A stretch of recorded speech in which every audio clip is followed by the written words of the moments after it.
Today's chat is brought to you by Audible. Get a free audiobook download and a 30-day free trial at www.audibletrial.com/FFC. With over 180,000 titles to choose from for your iPhone, Android, Kindle, or any MP3 player, this is a great alternative for keeping up with the monthly Focused Fire Book Club. Welcome to Focused Fire Chat. Explore together. Welcome back for episode 106 of Focus Fire Chat, recorded live on October 27th, 2017, over on twitch.tv/FocusFireChat. Big shout out to our live chat here. Thank you so much for spending your evening with us. This is your host, Blue Crew 86. Justin is actually still working on getting a steady connection to the outside world. I believe he is making some progress with that, but just in case we want to really check up on him, be sure to send him some more Sneck love over on Twitter at JustinSane0516. I had an idea on that. Okay. So we've been sending him Sneck love. Are we going to send him actual Snecks?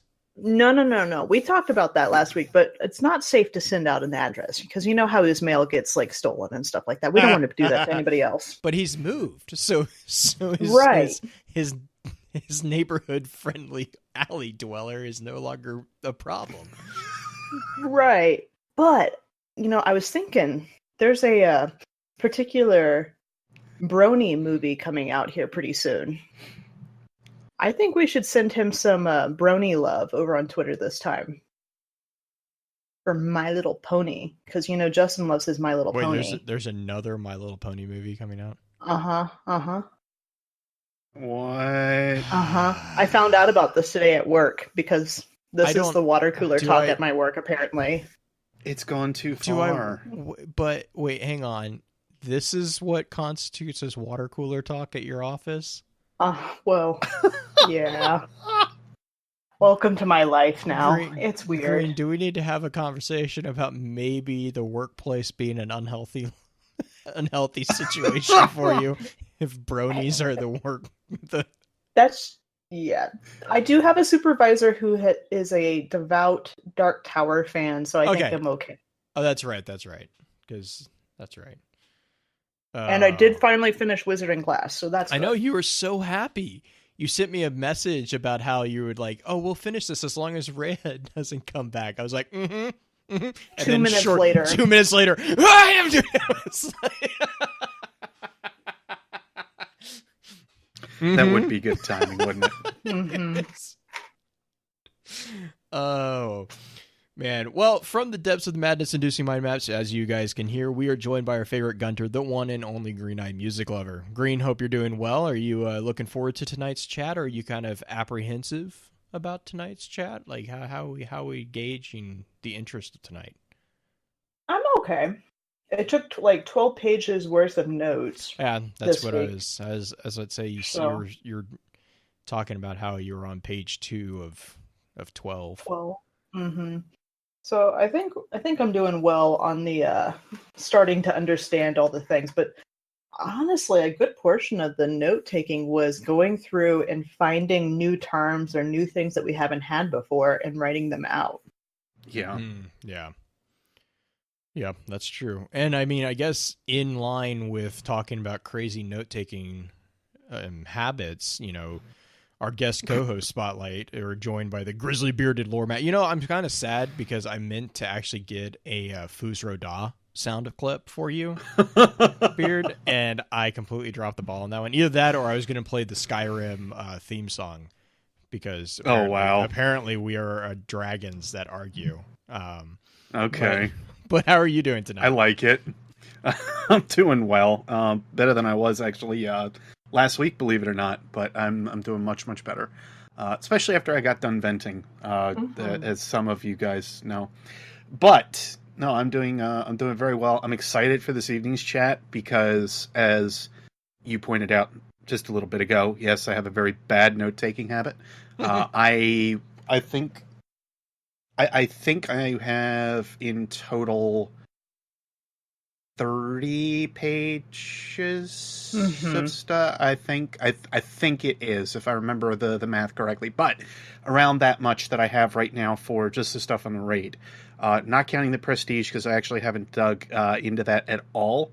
Haven't had a chance to really look into that gear too much. But just the stuff from what we have with the original and what we have with the Golden Invitation, this stuff is fantastic. Yeah. And not to jump too far ahead, but like Rule and the Fulminator are easily two of my favorite characters in the backstory of this game. Oh my god. The Fulminator especially, just because we'll get into that. We'll get there, but just the implications. My god. The implications of the few shadows that we do know about. I'm almost tempted, like, if we ever do, because they had the slight retcon of the was it the Prestige armor? Or was it just regular raid armar? It was the Prestige. No, it was the Prestige, which actually kind of made me sad, because one of my favorite shadows was actually Feltok, the Skull Piercer. It was like, man, he coined the term Traveler Spawn, or something. What was it? Was it Traveler Spawn? Is that what it was? But I was like, that's no longer canon. I can't call myself the Traveler Spot anymore. He also talks about how the best bet is the pile of spent bullet shells. It's like, this makes me really interested in the clips, because they're entire and we'll talk about this a bit. But I think if we get those back, I really think that, we should have a full episode just on the shadows, because it would seriously be a huge shame if they don't have something on what was cut out from those, because quite frankly, I think they were more interesting than some of the bits and pieces that I've heard of the Prestige stuff. I was like, why would you cut this? Where are these guys now? What are you using them for? I'm hoping that it's to make a fuller involvement of them later down the road. I mean, we know, and I guess let's run through the intro real quick, and then we're going to get into the shadows. So we'll talk about kind of what we do know about the shadows here really shortly. But real quick, let's run through an intro, get these house clean notes out of the way, and then we'll jump right into it.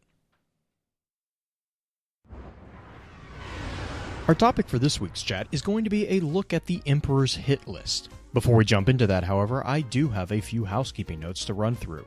In our last chat, we discussed Warminds. If you ever miss an episode and would like to catch up, please be sure to check out the new FocusFireChat.com for archives, articles, and links to the other aspects of FocusFire Chat. If you don't mind, please give us some feedback on iTunes to let us know how we're doing, as well as helping us continue to grow. As many of you already know, FocusFire Chat is a cross-community gathering, where the intent is to offer a week-long, in-depth view of a particular subject from within the lore of Destiny and other games. This chat begins every Tuesday morning and runs until the following Tuesday, with topics decided by the group via a poll that begins every Friday and ends on the Tuesday morning of the new chat. Every Friday at around 10 p.m. Central, we get together to stream a recap of the previous week's chat for those who are unable to participate. Please be sure to also give some support to the other podcasts in the Guardian Radio Network, found at theguardiansofdestiny.com. These include Guardian Radio, the first and longest-running Destiny podcast on the net, Guardian 1, Ghosts and Echoes, which also has the Destiny audio grimoire from Destiny 1, and the network's newest edition, a non-Destiny-focused podcast, Paragon Radio. Our next chat is going to be a discussion on the collapse. Be sure to weigh in on the poll this weekend to let us know what topic you want to discuss after that. Links to that poll can be found on either Twitter, @FocusFireChat, or within our Discord server. I've asked Green to put together a high-level summary of tonight's topic, and this is what she had to say. 8. The Emperor's protector who did it in the name of the man he used to be. 7. The scientist whose cultural status was erased once all were freed. 6. The celebrant who paints a smiling face on the Grim Legionary helm, soothing the masses with festivals designed to distract from grief. 5. The general whose philosophy, the war is all there is. All this is just logistical support. 4. The confidant, in which I can no longer be confident in. 3. My daughter, whose ambition to be strong outweighed familial bonds. 2. The Roach, who survived when the old guard was ruined. 1. The Arch Traitor, the vessel of the poisoned thoughts given form. Before we jump into the information and thoughts that the community had about the Emperor's hit list, however, let's look at this week's Lost Lore.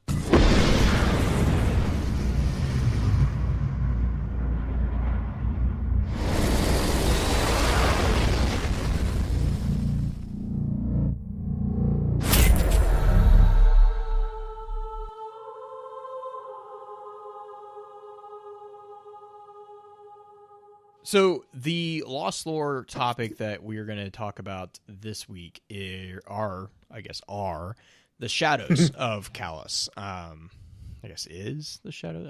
Are the Shadows of Calus. And mostly the ones that we know of are the three that we were kind of talking about in the intro. The first one is the Fulminator, which is there's. Let me back up again real quick. Shadows are basically described as a multi-species enforcer group for Calus. So these are basically a group of different entities or individuals across the species of the Cabal Empire in which Calus has made specific bribes or threats, depending on the different species, to be honest, to actually engage the services and loyalties of these individuals. And these are individuals which generally are the elite figures of their respective species. Or powerful in other ways. Yeah, well, and I mean, and it's most of them are and it's usually it's someone who is above average. He doesn't, and the Shadows are viewed as the sword of Calus. And so basically, and we were kind of talking about this in chat a little bit with the Fulminator, which is one of the Shadows, and the Arcborn. And in every situation, really honestly, it's kind of a win-win situation, because even though he's kind of blackmailing them in a way, Calus is getting what he wants, and the individual Shadow, in their own agreement with Calus, is getting what they want. Mm-hmm. Now, it's not always a bad thing either. Sometimes some of the Shadows are actually basically mercenaries. I'm looking mostly at the Clips. The Clips kind of strike me as the mercenaries. They don't really tend to. Beard, I don't know about you, but I view the Clips, the species of the Clips, similar to the Trandoshans from Star Wars. Yes, I was going to say something similar to that. They definitely fit that bill. Definitely. It just that to me is what, every time I read about the Clips, that's what I was like. I picture that giant lizard figure. Yep. And if not that, then the basic ideas maybe of the Mandalorians in a way too. Yeah, they're almost a mix between the two of them. Just the overall figure that they have, but then their feelings are. I think it's more, granted, one's of necessity than it is of full philosophy. But yeah, we'll get there in a second. Yeah. So the known Shadows, which are current, there are two groups of known Shadows. There is one that's officially in game at the moment, and those are the three. We have the Fulminator, which is a female Arcborn. We have Rule, who is a male Clips, and then we have, I just blanked, Jairus, who is a male Sindu. He is an Ace Defiant of the Sindu, which is apparently one of their. Well, I think he's the only Ace Defiant, or he's the last Ace Defiant, which is basically the best pilot of the Sindu. Are an aerial species, so they're a species who specialize in aerial combat, and so the best of their pilots is identified as an Ace Defiant. Jairus was the last Ace Defiant. Calus actually kidnapped him, or captured him somehow. And basically it kind of almost feels like Jairus was actually brainwashed, because there's a couple mentions of his mind being burned out. But so those are the main three figures that we know of. Now, we know that there are multitudes of shadows. There's several of them, and there are actually three that we quote know of that are not in game currently. And this was kind of one of the little retcons that Bungie did to the raid armor, and those are the Fallen. So there was actually a Fallen shadow who went by the name of Secris, Baron of Shanks. There was another Clips, which is actually my favorite one, which is Feltrock, the Skull Piercer. And then there was a Cabal, Valus Nor. Now, if I remember right, Valus Nor is also mentioned somewhere else, but it's not specific that she is a shadow in the mention. I want to say Nor was mentioned in one of the other species invasions, but I can't remember off the top of my head. But they were attributed to the prestige armor, and then basically they cleaned their names off of the prestige armor along with the quotes that were attributed to them, and made the prestige armor a little bit more generic for regards to the Guardian getting it. The prestige armor now, if you read it in the specific order, which I think we're going to talk about later in this episode, but if you read it in an order, it's actually kind of more of a letter to Gaul from Calus. Before that, when these three individuals were still attached to that, the quotes were very much more individual about those particular entities. So, right. Beard, which one do you want to start with?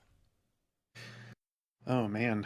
I'm going to say, do we want to start up at the Cabal booklet, or do we want to go with the... Well, which one of the shadows do you want to just knock out real quick? Oh man, let's go with Rule. Okay, Rule. All right, you want to walk us through who Rule is that we know? Yeah. So if we, I guess just an overall summation, or do you want to read? Yeah, let's just do like an overall summation, because I think we'd be here all night if we actually read over the lore. The Fulminator alone would just be like, oh my gosh, we'd be here forever. So, funny enough, Rule is on and I guess rightfully so. He's the one that we see on the Titan armor, and he comes from a warrior race. Long story short, when it comes to the Kaga of Clips are basically on this moon that is overridden by some kind of noxious fumes that come from an extrasolar event. And what that means is basically their sun starts giving off some kind of weird radiation rays, so on, or there is something else from outside. Yes, extrasolar enemy. That's the way that it's put. Thank you, Green. Welcome. The way that it's put, though, it feels like it's almost like nuclear war kind of rained down onto them from another place, and they have to basically start to fight for themselves underneath these caves and tunnels. And that is where they end up hanging out for most of their existence. Rule, however, is regarded as a gun of Kaga Clips, and it is said that the gun is something that is very well respected amongst the Kaga, and I find it funny because of his choice in weapon being a spear. So the guns, yeah, the gun itself is basically what they, I don't necessarily want to say worship, but they highly respect within their society. And to be basically marked as a gun is an extremely referenced and high thing for them to be considered. But of course, with this extrasolar enemy and whatnot being blown backwards, either through technology or otherwise, that's what they basically get left with, and they start to have to rethink everything that their civilization is about. It basically leads to Calus in a way. They start to crawl out from this, from their caves that they're within, and they look up and they see the Leviathan, and they think, well, this is it. And I have to recall, because I think this is actually one of those that had actually, the Kaga had basically staged a run on the Leviathan to get to Calus, or at least get to everything. But the idea was to basically overtake Calus, overtake the Leviathan, and basically push forward and take him down. Rule was the only one that got to Calus. And because of that, with him proving himself, he had basically looked at Rule and said, "You're the only one that got here. Let me tell you what we're going to do. You're going to serve me, and I'm going to help your people out." And it kind of just moved on from there. Rule basically went ahead and started to serve Calus, and he ended up getting sent on a couple different missions. One of which I think we hear about later on, but kind of in like a side note more than anything. But the major one is that he ended up carrying this wine that Calus had actually produced, that everybody on the Cabal homeworld wanted. And the name slips my mind right now of what the homeworld is, but I know we now know it. It's a T1. Yeah, I'm going to say if I flip through my notes, I know I'm going to see it, but mine as well. Right. But taking these wine barrels to Torabottle, thank you, in chat. Thank you, Dancing Vero. The biggest thing, though, he takes these wine barrels, and his biggest complaint is that he doesn't want to go on an errand mission. He wants to go and basically have a warrior's death, or do something to that respect. So Rule gets ticked off by this. He ends up going ahead and finding that there's one, and it's kind of a shame, because it's the one. I know you probably have it listed here on who it was that ended up dying, because I can't remember off the top of my head.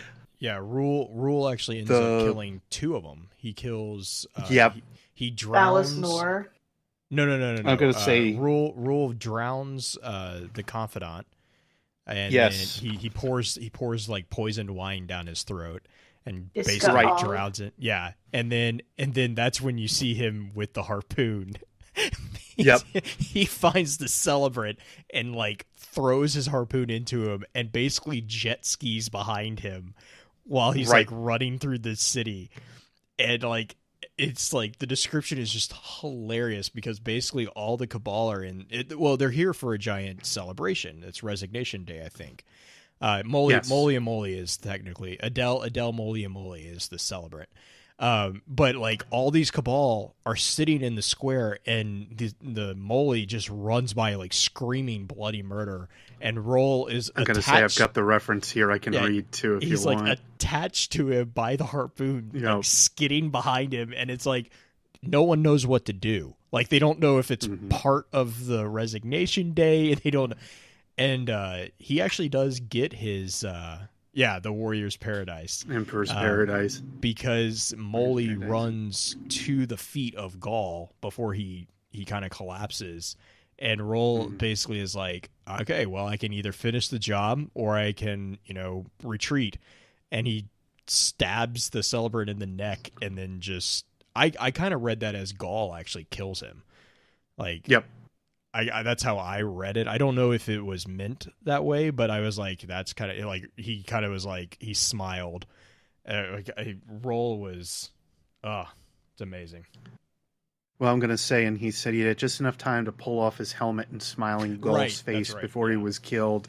And to me, that almost sounds like he props himself up on top of Moly, looks right into Gull's face with this huge lizard-like grin, stares at him, and goes, "Yeah, I just did that. What are you going to do about it?" Like the picture that they paint with that is just brilliant. Gosh. Roll is one. He's like the shadows have like this attitude, and like Rule definitely personifies the militant aspect of it. But oh my gosh, yeah, that entire scene with Molly running through and Roll just kind of like skiing behind him, like it just. I was reading it. I had to read it like 3 or 4 times because it just cracked me up. Well, and I know we're going to get there with the Confidant, but it's also funny how Rule's ideas end up saying that he, or how Rule killed him, basically. Yes. The Confidant's whole idea was that he actually had given the brief summation before we get to him in full. He had actually given Calus tea, and that was the thing that he had basically sold to him. Yeah. But now at this point, he's giving him poisoned wine and just drowning him in it. And it's like, here, this is like tit for tat, basically what you did for me. And it's just like a perfect way to basically send that part of the hit list off, either intended or not, by Rule's ideas. If he did follow the guide, I think he just wanted to go ahead and cause some mayhem. I think that's all that it really came down to when it comes to Rule. The other thing is I think I kind of took for Rule the entire point of this mission was actually to take out the Celebrant, because the Celebrant he was supposed to assassinate on the day of his invention, which was the Resignation Day.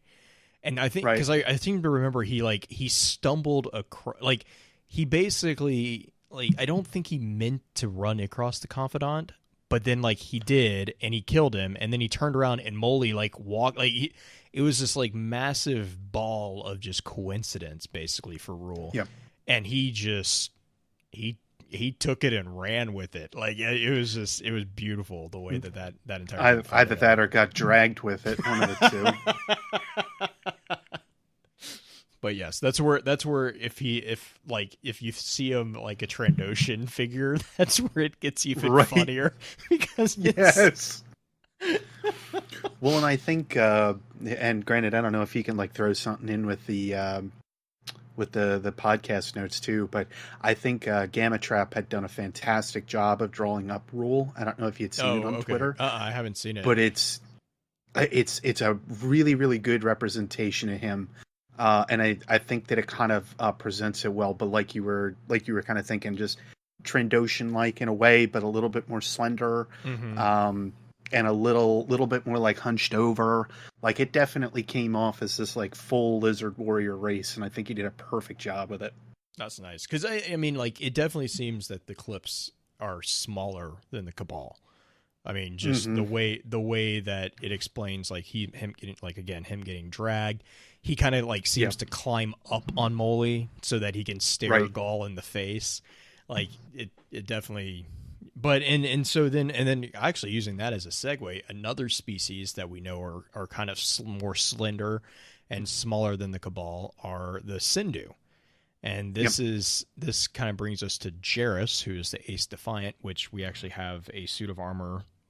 The suit of armor similar to the Roll suit of armor, we actually have the Ace Defiant armor.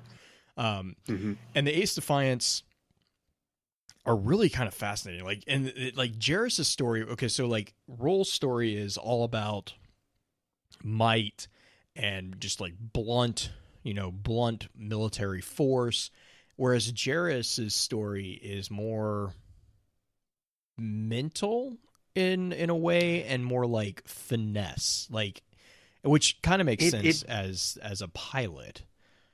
It kind of feels like one of like partial subjugation and one of effectively just kind of sitting back and like waiting and biding your time. It's like you said, one more of like finesse than it is much of anything else. Especially when you start to like dig into the Sindhu, because on a note of the race, they kind of feel like they almost like go around in a flotilla. I almost get that sense more than anything, because they spend so much time in the stars. And to me, it kind of feels like they're an entire species that do just hang out up there. And that's how they end up increasing or going along with their piloting techniques and how they fix them, etc. But I was going to say a really good example of the finesse that Jarrus kind of exhibits is actually in his killing of the bodyguard, because so Jarrus is basically subjugated, and it's almost like we see Jarrus in a contraption that seems similar to the one that the speaker is in with Gaul. And then Jarrus wakes up, and this is kind of where you get the sense that he was actually kidnapped. And then basically he's presented with all these gifts, and he's presented with all these like presents, and Calus is treating him very, very well. And then there's this hilarious argument between Calus and Jarrus about the palette of the Sindu. Where Calus is basically telling Jarrus that he doesn't know what he's talking about, and Jarrus is like, well, that's nice, but the wine or the drink was made for Sindu, but he can't taste. So and like you get this again, this repeated kind of thing that Jarrus is almost robotic in a way. Like he's gotten everything that kind of makes him alive kind of almost burned out. You actually have a comment about how the Ace Defiant's brain or mind was burned out in order to be the helmsman of the Leviathan. And then you see the scene with Jarrus and I think it's Sheotet, I think is how you pronounce that one, or the bodyguard. Yeah. And this is where Jarrus has basically shot down the bodyguard ship, and he's like, there's just this amazing kind of last minute duel where Jarrus basically stabs him. Like, I mean, he basically full on energy blades him to the face. Again, great read on that particular assassination. Again, also kind of keeping in line with the booklet, which we'll talk about here in a few minutes. But it again shows that even though Jarrus is kind of more finesse than Rolls, kind of Jarrus is like the needle to Rolls' sledgehammer. Jarrus is still really dangerous. And then Jarrus we also see.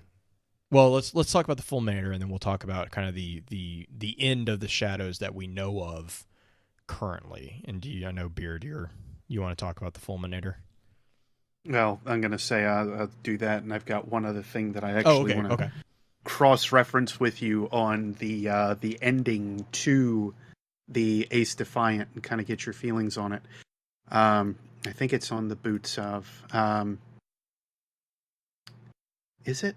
Shucks. So, at the end of that sequence where him and Calus are talking to each other, when he's done killing Sheotet, it says his ship kind of blasts with like red light and everything. I kind of want to get there once we start talking about the daughter a little bit, but yes, I almost think that we're thinking the same. Well, because again, going off, and we're definitely going to talk about this, because this was this was actually a big contention point in the chat. Is we have the confirmed deaths of 3 of the booklet entities. Yes. However, I will put forth the argument that it is very probable that all of the booklet's entries, except for at the start of the campaign, all booklet entries except for the Consul and Gaul are already dead. Is my argument, and I think that's a very probable thing. And there's a couple things we'll talk about, once we get done with the Lost Lore. But I do agree, and the reason I think that is because Jarrus is a pilot, and the booklet specifically calls out the daughter as being the only time that you're going to reach her is when she's happy. She is a star pilot, and she's only happy in flight. And who better to take out a pilot than the best pilot? One of arguably the best pilots, maybe even in the universe, that was Jarrus. Yeah, to me, I feel like these 3 have taken out like 2 each. Yeah, least. I kind of get I get the sense of that as well. Like, I really do. Hey, we agreed on something. Yeah, I would think One thing I find super interesting about these assassins is the fact that they are not Cabal. They're the assimilated ones. That he couldn't necessarily trust his own Cabal to do that. And that's where actually that's actually one of the things that makes me sad about the 3 that they kind of took out, was because one of the 3 that they took out was a Cabal. And I think that I don't get the feeling that, like, it's never expressly stated that the Cabal aren't allowed to be shadows. It's just, I mean, because they're and again, we're going to talk about Fulminator. One of the Fulminator cards is where we get the description of the shadows as a multi-species enforcer group, and but it never says like no Cabal. Like, it's not like, the subservient species. It's literally multi-species, and that kind of, to me, kind of does include the Cabal in that grouping. And we know with Valis Nor, it's not canon currently, but it was in there as she was one of the shadows. And so, I kind of, I don't know. I get in green. I agree. It's interesting that the majority of the shadows that we see are actually not Cabal, but I think that also goes to show Calus's view of inclusion, which we'll talk about a little bit when we talk about the scientist. The scientist is a really big example of how Calus, super interesting. Yeah, how Calus views. It's not that he views everybody as equals, but his view useful. His view of everyone has a role to play. I think is kind of the best way I would explain Calus's kind of view of everything. But yeah, I mean, I see what I definitely do kind of find it interesting that the more warrior-esque assassins are actually not the Cabal; they're the Clips. But talking about someone who is a very accomplished warrior who has an electrifying ability, you want to talk about the Fulminator a little bit, Beard? Yeah, sure. So the Fulminator is, where to really honestly start with it outside of the fact that it's like either lost out in space or within a space network. They let on this illusion that not even illusion, but they give these hints that they're basically a race full Arcborn, for one thing, which is super interesting.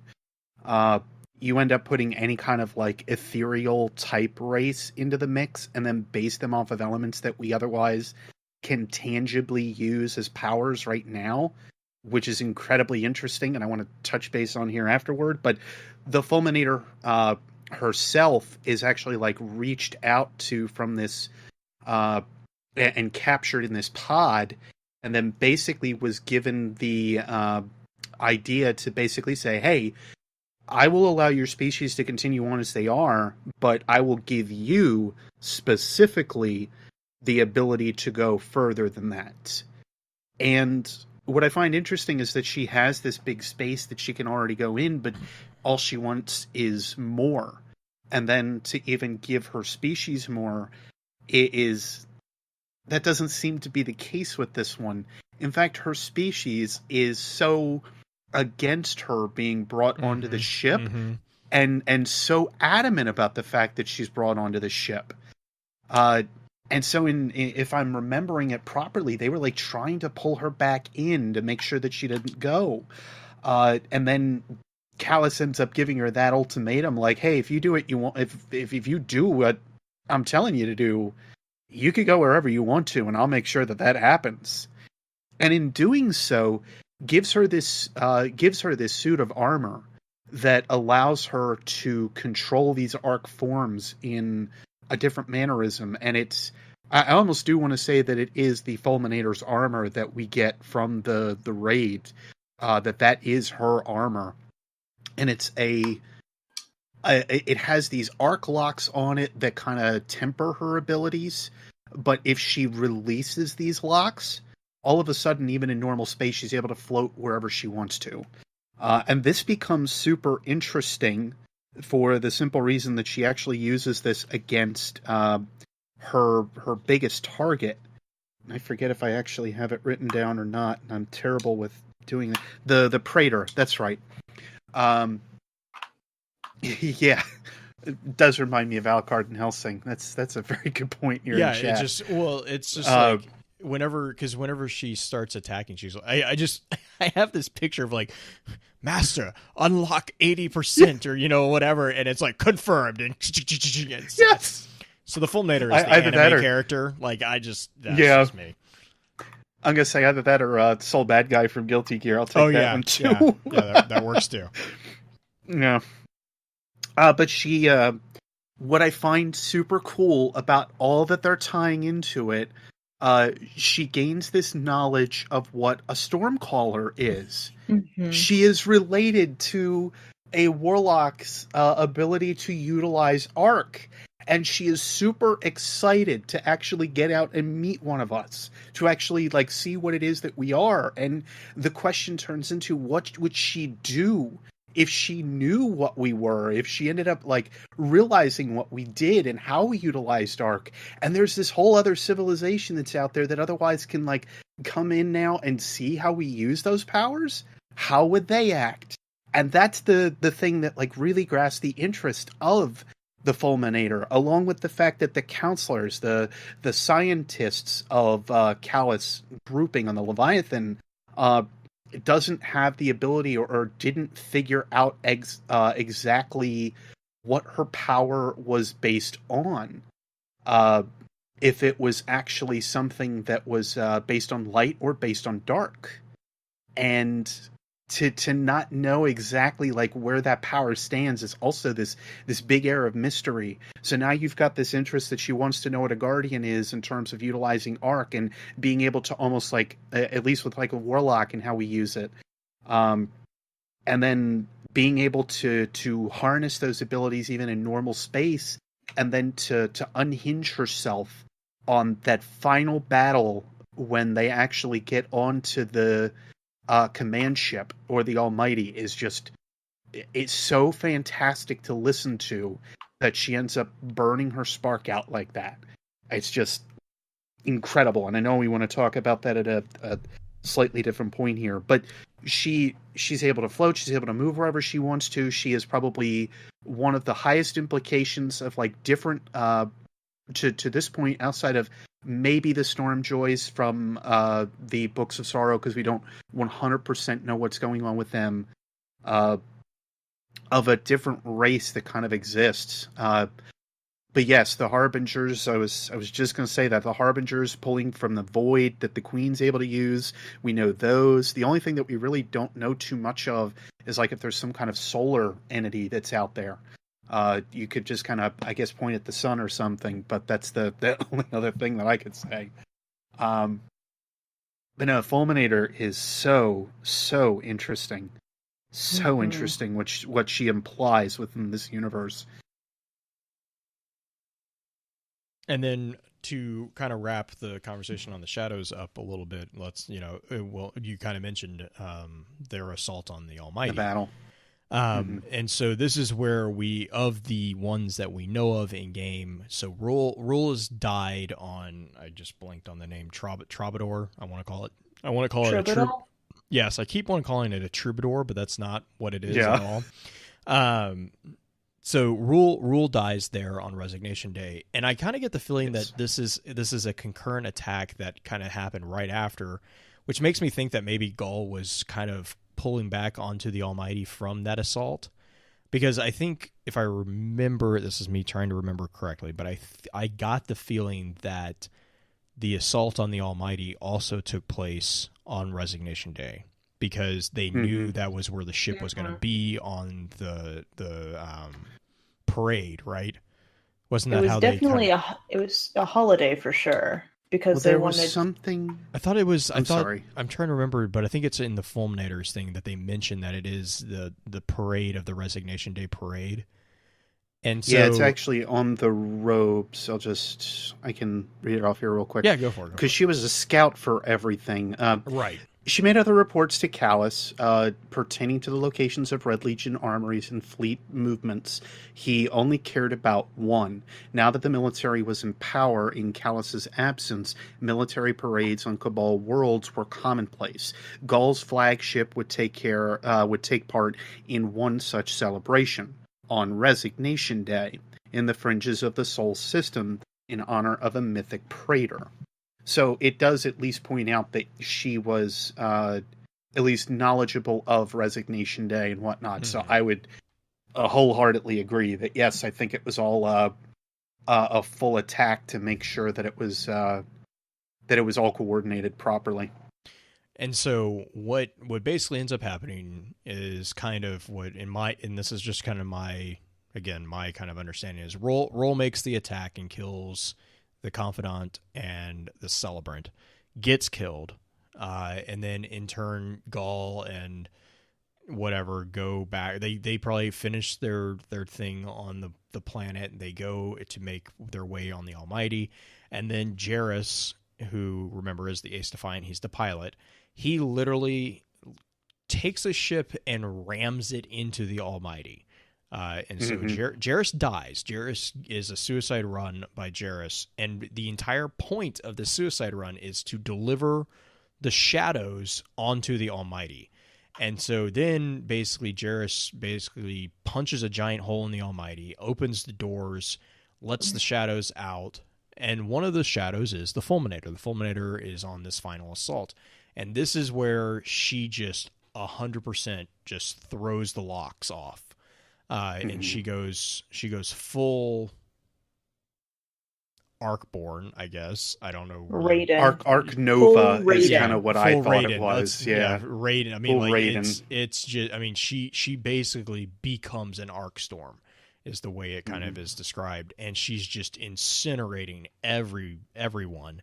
And she actually manages to make it to Gaul and picks him up, and then there's this as she's fading, she doesn't have a confirmed kill on Gaul, which obviously, we as players know that didn't work. But it does kind of feel like this was kind of in place right before the campaign starts.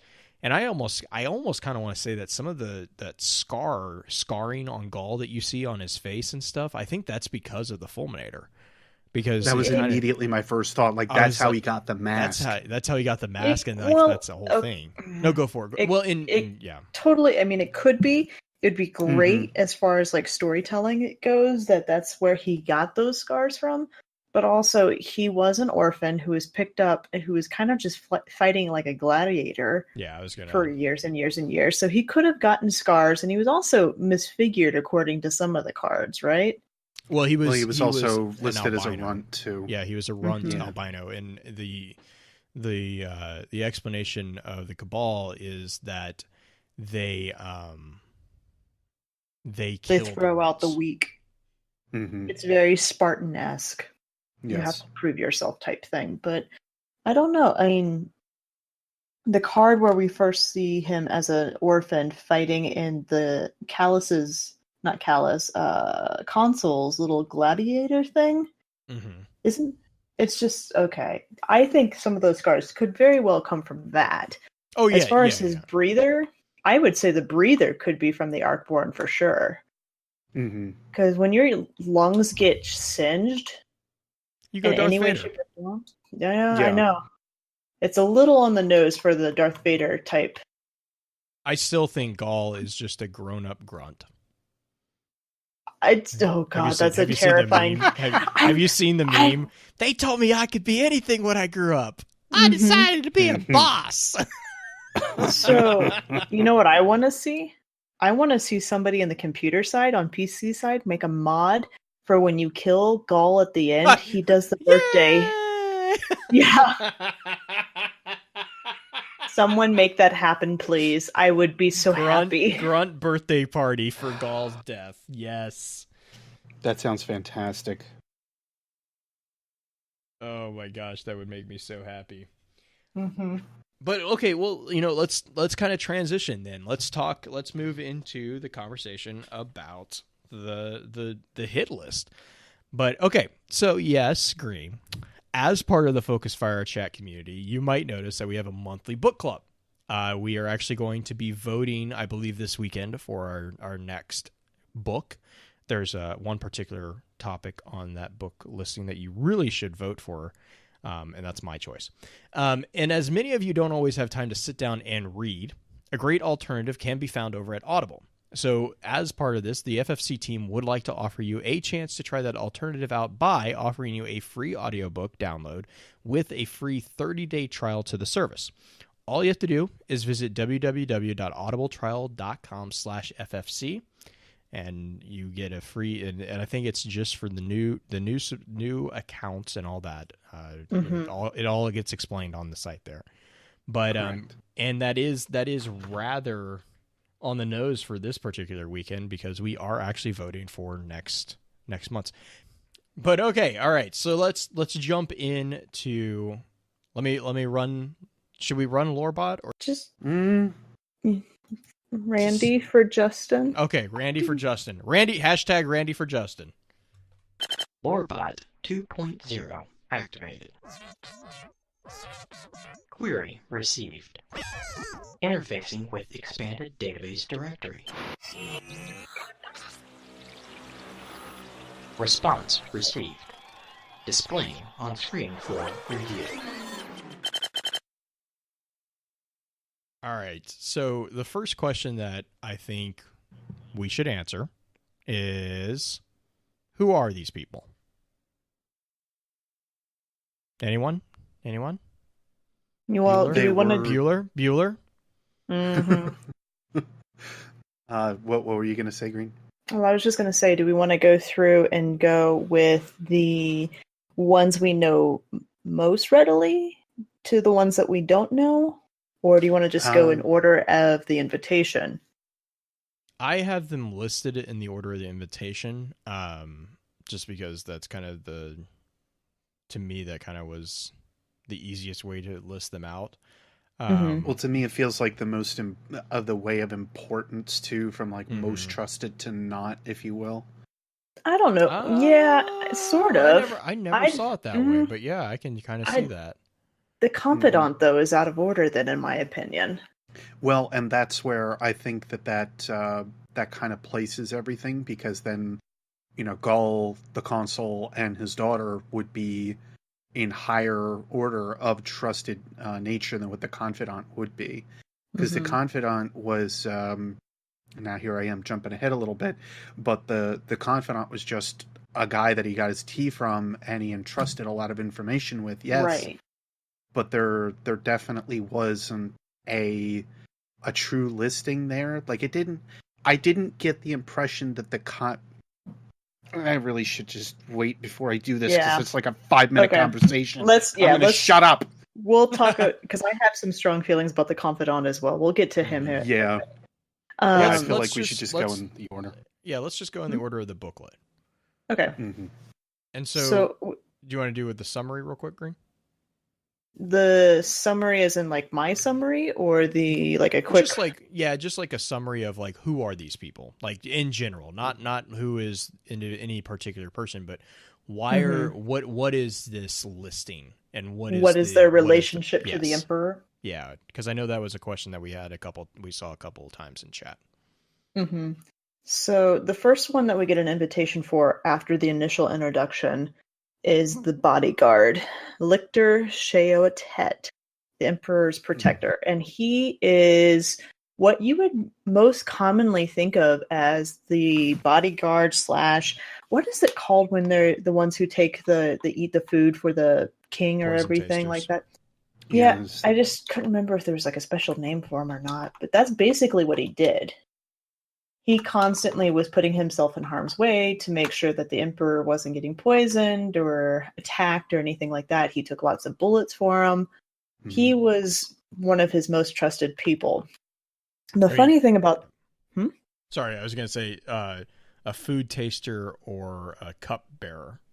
That's what it's called, cupbearer. But a cupbearer is I think is... It's just wine. Like, it's just a drink. Right. So, like, a taster is usually... the taster is like the food, and then you usually have like sometimes it's the same person, as a lot of times there's usually the same person, but yeah. Unless it's poisoned, then they're dead, and then you have to get a new person, and this thing just happens over and over. Well, that's where you get the really fun one of you make the person who gives it to you drink it. Mm-hmm. The thing that I found interesting about the bodyguard, Lictor, besides his name, which reminds me of too many bad movies, is that he actually had a very remorseful reason why he joined up with the, I guess you could say, the resistance to the Emperor, the conspiracy group to the Emperor, because he did it in the name of the man that the Emperor used to be. Which I think is kind of telling in a lot of ways as far as what the Emperor was like before he just got to this point where he was so bad of some way that the bodyguard was like, I'm done. This is not... Sorry. No, go for it. This is where my thoughts on Calus in a way started to shift. I started to kind of think about like what Calus was even talking about. Like, yes, I am doing this for what the Emperor used to stand for. And for me, the way that I read that was when Calus was first put into rule, and not that rule, mind you, but in power, he was somebody that the people looked up to. And I do see, I was looking earlier at the map here, and you do have like this small background of like real world similarities to Calus. And I think this is kind of where it plays in my mind. He was somebody that seems to have been very focused on the people, very knowing and very connected with what was going on with them. And then suddenly something changed within Calus or changed within the people that he worked with. And that's not necessarily clear, at least from what it is that I read. But for me, it seems like there is something that changes him, Calus. And a lot of the people end up starting to look at him as, well, you were this great person, you handed out a lot of stuff, but now here we do see, and I have it kind of listed in my notes, Calus also hoarded loads of Cabal goods. Could this play back to his delusional state, where he thinks he hands out a lot of stuff, where he seems like he is very connected to the people, and he really wants to do what's right to them. And again, it kind of plays back to this idea of what used to be within like other Roman rules, and the one that I had always related it to, and I immediately went to Blue for this one. I was like, does Calus sound like Caligula?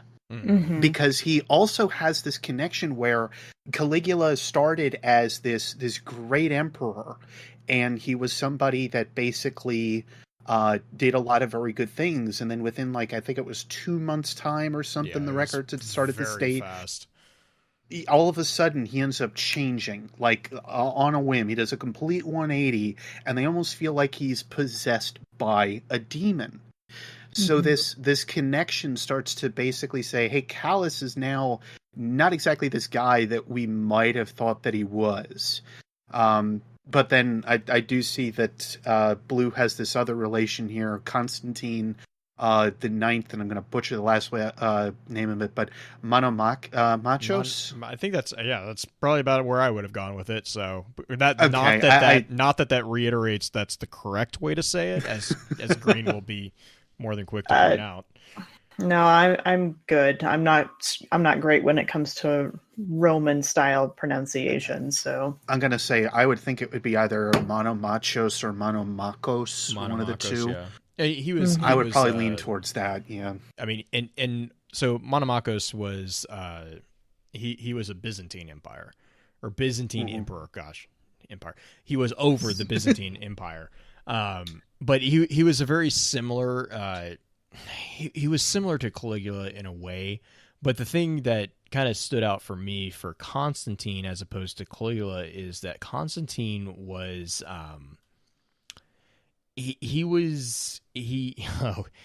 he was big on the purge of his the individuals, mainly the military, before him, and he was also very, very much a hedonistic emperor, which is to say, hedonism is like basically the love of pleasure over pretty much everything. He was not very the Caligula was much different. Yeah, well, definitely. yeah. Caligula was on. I mean, well, and it's Roman emperors. Kind of, this is kind of part. That was their mainstay for part God's and parcel sake, yeah. for the job. But like Constantine or Monomachos was very, very much noted as a pleasure loving individual. But the other fun thing about Monomachos was he was also prone to really, really violent outbursts. In regards to this like paranoid fascination or suspicion of these people all having conspiracies against him. Like he was obsessed with the fact that people were plotting against him. And that often translated into these random purges that he would just like enable. Like he would have hit lists basically and just like wipe people out. Like he was convinced that this was happening. And Caligula kind of later kind of started unraveling towards this. But the thing about Monomachos was like he wasn't but he wasn't like this bipolar insanity that you kind of saw with Caligula, where there was like this shift. No, Monomachos was always this way. Like he was always like this. So like he was an interesting figure as well. But that was kind of the connection, was the purge that he enabled right after he was put into place, which was like, and then like he also had this general who he gave an immense amount of power to, who basically abused the power. And like, I mean, if you think soap operas are interesting, go read the stories of emperors, because they make the most convoluted soap opera simple. Like and Constantine's is just that way. Like he was fighting political and military battles on multiple fronts throughout the entirety of his reign, and he was pretty good at it. But he made a couple mistakes, and that happened. But yeah, and Caligula made mistakes because he kind of lost connection with reality. And well, how did our conversation round out with that? I think I ended up saying lead pipes. I'm going to say, funny how that worked in those aqueducts. Those aqueducts were so well made, except they lined them with lead. It made sense. Okay. Yeah. It just made sense. There's so many people who have died because of lead pipes. Rest in peace, Beethoven. No. But don't even start me on lead poisoning. Yeah, there's some fascinating trivia points about that. Yeah. As far as like Calus, when he rises to power, the reason why I kind of feel like he rose to power is that the Praetoriate, which I'm sure we're going to talk about a little bit more, especially as we get later on into the list, that we're going to get back to soon. Praetoriate were very controlling of the populace, like taking from the populace. Like the military was everything, and Calus helped put a stop to that. Like he got rid of the old Praetoriate, where what we know of, the only one that is left is Consul, or at least was left. What do you think, Blue? I was gonna say, like, so to kind of respond to that, the Consul is not the only Praetoriate left, just to clarify there. The one that we know of, right? Well, but I mean, I guess, okay, let me make sure. Because the bodyguard and the general were both Praetoriates. And then there were a number of, there are supposedly a number of individuals who are quote unquote controlling Gaul, who don't have control over Gaul anymore, because like if you read the letter that was put together through the prestige armor, Calus calls out the fact that they thought they could control Gaul, but Gaul was stronger than they thought, and he kind of took the reins out of their hands. So it kind of makes it seem like there is a potential, I hate doing this, but there is a potential cabal of the old guard. And that is using the dictionary definition. I don't mean to do it. I mean, I don't mean to do that, but it literally, that is the best word for what this is. It's a secret society of the old guard that is literally plotting against Calus, which is a cabal. But so like and I mean, so there's that. The Praetoriate was also, it's interesting too, because I almost get the feeling that Gaul was part of the Praetoriate. Like when Gaul wasn't around though. Or no, sorry, not Gaul, sorry, Calus. Calus was a member of the Praetoriate. Because I actually completely disagree with that. Well, because when you see the end of the military elite, the Praetoriate, when you see the end of it, Calus marches with he leads a group against him, right? Well, but he walks into the Senator's Hall. Like he walks into basically the Senate, and he says that he's disbanding it. And he's like, "No, you're done." And that's when they like all charge their fusion rifle or their rifles. They or line rifles is what they call them. They charge them in perfect unison, and you know, like there's this whole thing. And then he's like, he also says that like while he is disbanding them, the legionnaires could have just bombed the ever living daylights out of them. And that's one of the things that he mentions when the bodyguard. He's like, the bodyguard stood by my side that entire time.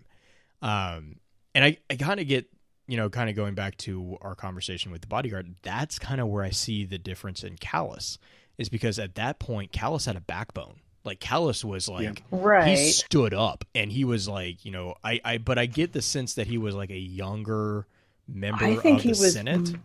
Yes, Senate, yes. I don't necessarily think the Praetoriate, because in my mind, the Praetoriate, it's the same thing. The Praetoriate is the military side, though. But it's not, because the legionnaires were not allowed to be citizens, because one of the things that Calus did was he allowed the legionnaires to become citizens before he started dispersing the Praetoriate's riches among the citizens, which you learned from mob justice.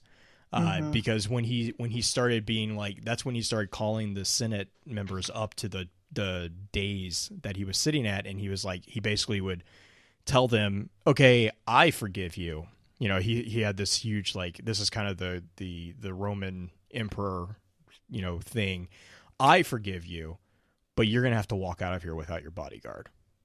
And, you know, he threw them to the masses, and that's where the gun, the mob justice, that's what it's talking about, is he's like, oh, I forgive you, but, you know, the people that you've wronged all these years, you're going to have to go home. You're going to have to walk through them and have fun. And then he'd throw them to the masses, and you have like this like picture of like these mobs just like ripping jewelry off of these like, you know, wealthy individuals, and you know, and it's a very, very powerful thing. But I got the feeling that Calus was a member of the Senate, which basically means that he was a member of the Praetoriate, and he turned on them.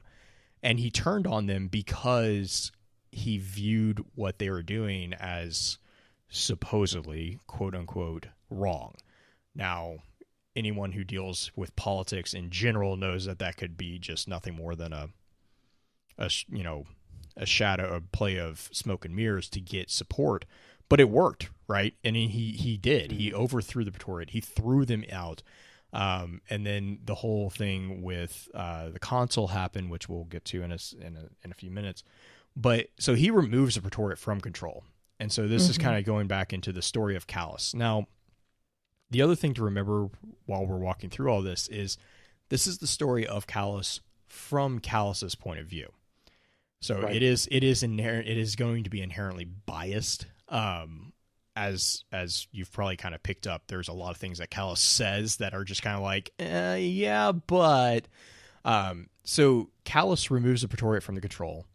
He distributes their wealth among the population and basically promotes a more relaxed period of the entire empire. So like the Praetoriate controlled the legion through basically a rule of like iron law. Like it was just complete military control that the Praetoriate ruled through.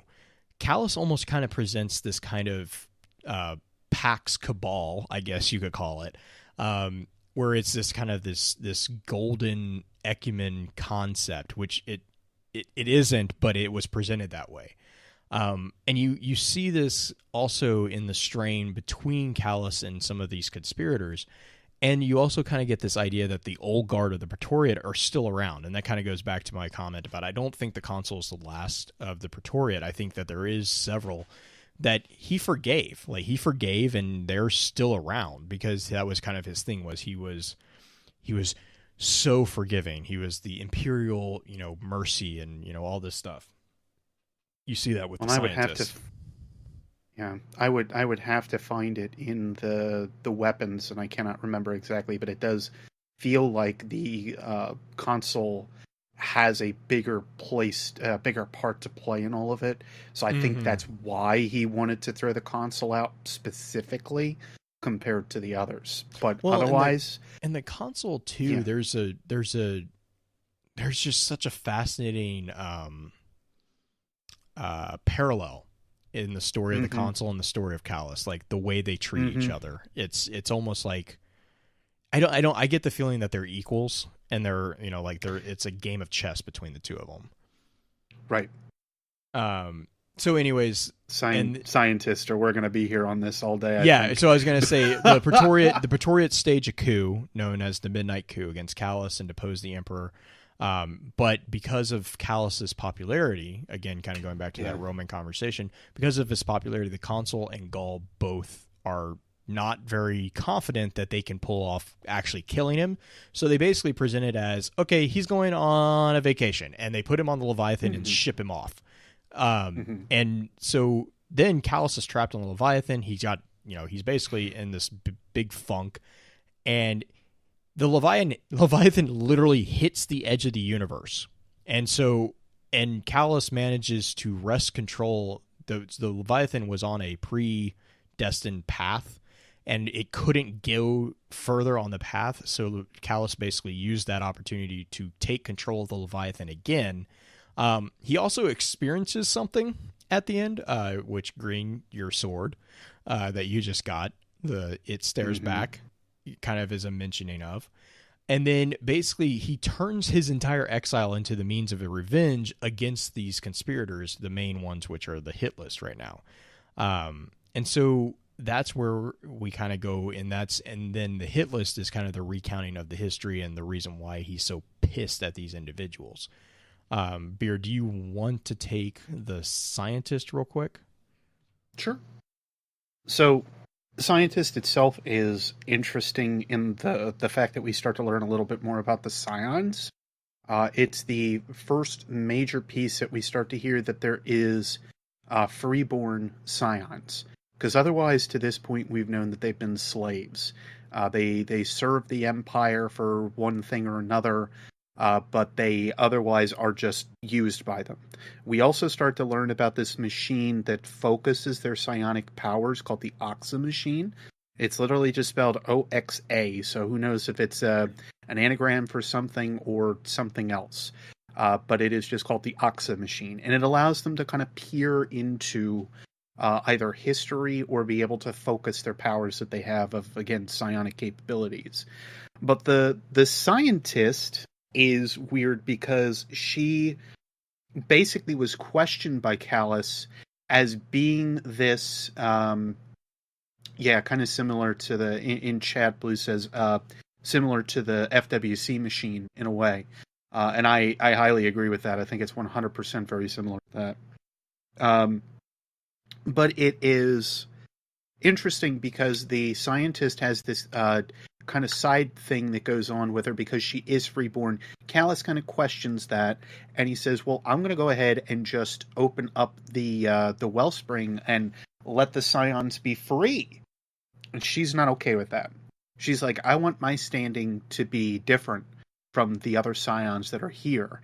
And so we start seeing this thing, like we had mentioned earlier with Calus, where he wants equality, or at least to a point where he understands that the usefulness is there of this certain race, and especially with the new Oxa machine, because they had broken down the original one previously to keep the Scions under control. Basically opening up this... What's that? It's like that was the whole purpose that they went to try to destroy the Oxa machine because they heard rumor of it, and then Calus stopped the general from blowing it up. Yep. I'm going to say, and he basically wanted to go ahead and change it out. I was like, hey, yeah, why not? Definitely. Go ahead. Okay. Oh, I just wanted to throw in real quick. One thing that I would encourage people to kind of watch for with the hit list is also the involvement of the different players. The especially the general. The general is connected. The general and the console are very heavily connected to the different pieces of this hit list. And this is kind of the first iteration or the first connection that is established here, because Calus is actually the reason the scientist is even alive, because the general wanted to kill her, because the general viewed the Scion. I hesitate to call it an uprising because it really wasn't an uprising, but this revolution type thing that's happening with the Oxa machine. The general saw this as a threat. Now, that's very common for the general, as we will talk about here in a second. But she actually was going to go carpet bomb the entire moon. Like, I mean, she was going to like just completely destroy this entire moon because of this one machine. Excuse me. And Calus actually formally ordered her to step down, and then not only told her to leave the Freeborn alone, but then actually extended an invitation to the scientist to become the Imperial Dreamer, I think is the title that he gives her. Yes. But yeah, I just wanted to say, pay attention. The spider web is very, very interesting, and some of the connections and how the connections are actually formed is kind of interesting for me. And I think, again, that's where this list kind of just gradually works its way up, and why I think it's presented in the manner that it is, just because of those tie-ins, the way that they're kind of presented. I wish that they actually had like some kind of numbering system on the weapons to fully know the order in which it all ended up happening. Because we can take like educated guesses, obviously, but having some kind of numbered system would make it so much easier. Especially when I started like handwriting it in, and I'm like, I can't copy paste this. There's no going back. What do I do? But for the last bits with Otzot, the notes that I have written for it, the Oxa machine is a product of the Scions. It gives them the powers to use their minds for psionic abilities. Otzot stands on jealousy more than anything to ensure she is one of the only freeborn. And what stands as the difference, what separates the Scions so much. And it could just be that idea of standing within a military empire. And especially with something like having a freeborn the way that it kind of is, versus a slave race or anything like that. But yeah, I stand as Otzot is greed, and I could easily kind of go along with that. Green, I don't have much else on the scientist myself. Did you have anything, Green? As far as Otzot? As far as Otzot, which I always flip those letters, by the way. So if you've been in chat, Oztot. You realize that I call her Oztot. Now I have a Wizard of Oz tater tot in my head. I know. Which actually, I'm not really upset by my mistake there, but that was totally like for like I think 2 or 3 days I was typing Oztot, and I finally realized what I was doing. So I'm sorry. I'm not sorry about renaming. I pulled a Justin, I guess. That's okay. It also makes me want tots because potatoes anyway. Tater tots, they're so good. The only other thing that came from her, I guess, call for assassination is that we have a new planet name that we haven't had before, which was Brand. Brand, right. The planet Brand. And it's actually a moon where the Scions rebuilt the Oxa machine. So that's about the only other note that I had that hadn't been mentioned. I'm pretty sure we don't necessarily know the relation of that movie to the rest of the Cabal Empire, not necessarily. Or even the Scion Empire. It's just where they rebuilt it. Right. That's all we know. I'm going to say it's the only other thing. The problem is that there are other things that I want to talk about with the scientist, but it's related to the Oxa machine more than it is related to the scientist herself. Because the scientist just kind of displays this inequality within the Scions, which I think is all the same interesting, but it's what focuses them, that Oxa machine, that's even more interesting. Anyway. Yeah, I would agree with that. I think, and I also find it interesting that I just, man, the entire presentation of, I'm mentally correcting myself, Otzot, as this like almost petty, like, you know, like almost this, like, she's this genius that recreated this massive machine, but then there's like this just random degree of pettiness. I don't think it's random at all. I think part of the reason why she even agreed to follow Calus was because she wanted to increase her standing. Well, and I guess that's fair enough. That is a fair point. I guess it's not 100% random. It just, to me, it just is like this kind of like, I don't know. It kind of flies in the face of like what we see a lot of in Destiny, and this kind of like, you know, a lot of the villains so far, and not that the Tater Tot here is not a villain by any means, but a lot of the villains have always kind of put forth this degree of like, oh, this is for the betterment of the people, you know, like Oryx did that, and whereas this scientist is just like, no, I want prestige. Give me the I don't know. It just, to me, it's kind of struck me as odd. We're also seeing it from the outside perspective that is not herself. Correct. All the other enemies, we are getting it from their own perspective. So they can spin it however they want, whether it's Oryx or Calus or anybody like that. They're going to paint themselves in the best of pictures, whereas right now we're getting Calus's image of Otzot. That is very true. And I having listening to you say that, I am reminded that, that is the truth. That is true. I don't know. To me, it also makes her character just more 3D, and I really appreciate it. I really appreciate that. Well, do you want to talk about? Let's see, who do we have next? The Celebrant. Yeah. Never mind. Nope. Nope. Get out with you singing. I know. It's like all the singing that I had to do last week. How do you say this guy's name? Adele. Okay, that's not how I say it. Adele. You said Adele, and I'm like, it's not Adele. We're not going to be singing "Rolling in the Deep" here with this guy. He's not a crier. No, I mean the full name Adele. You mean Adele is how I see it. He's not saying hello from the other side? If you could do Adele, Adele, yep. I mean, it depends on where you put the emphasis, but it's definitely not Adele. There's no L in it. Frankly, the second part of his name is so much more fun to say. Oh, yeah. Molly and Molly. That actually has some interesting history too, as well. You guys were talking about some new geography. Place. Yeah. Well, I don't think it's his place. It's not a place that he comes from. It's a place that he wants to personify. Then he named himself for the grand wallowing flats of Molly Myth. Right. Where the bathers snack on floating oysters and the rising tide carries sweet flowers to tickle the hide, which now I have the image of them being walruses, which actually fits really, really well.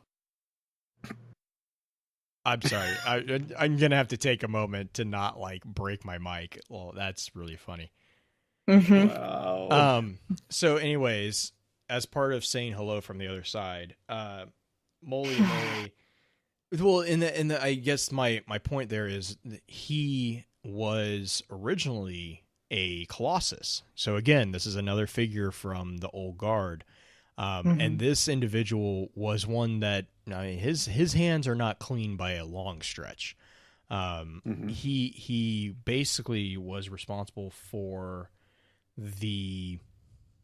I don't even want to call it assassination. It was like execution. It was like massacring of innocents. Yeah, they legit say in the book, he massacred innocent citizen for the crime of supporting me. So he not only did he just kill innocents, he killed innocents specifically for who were supporting Calus, and yet you see Calus as kind of, again, this imperial forgiveness kind of thing.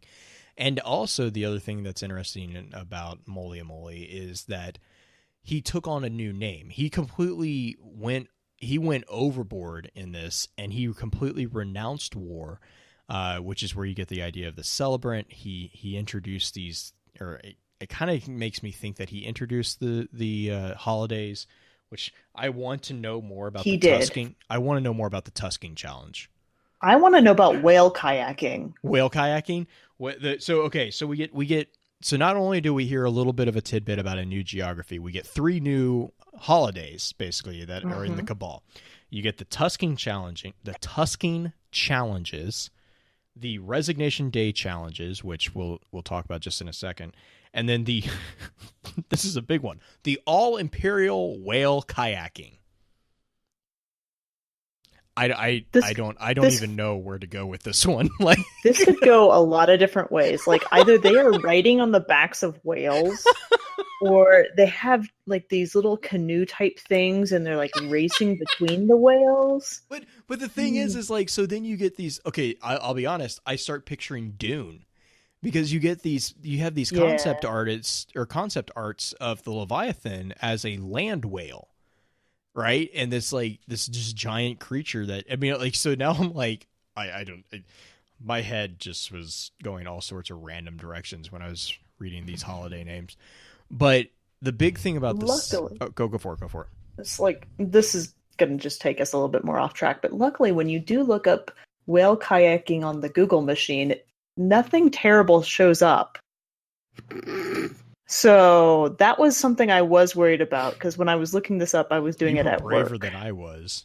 I was like, some of these things, I'm like, nope. I'm just gonna let I'm just gonna look at the words and think about it. I'm not gonna Google this.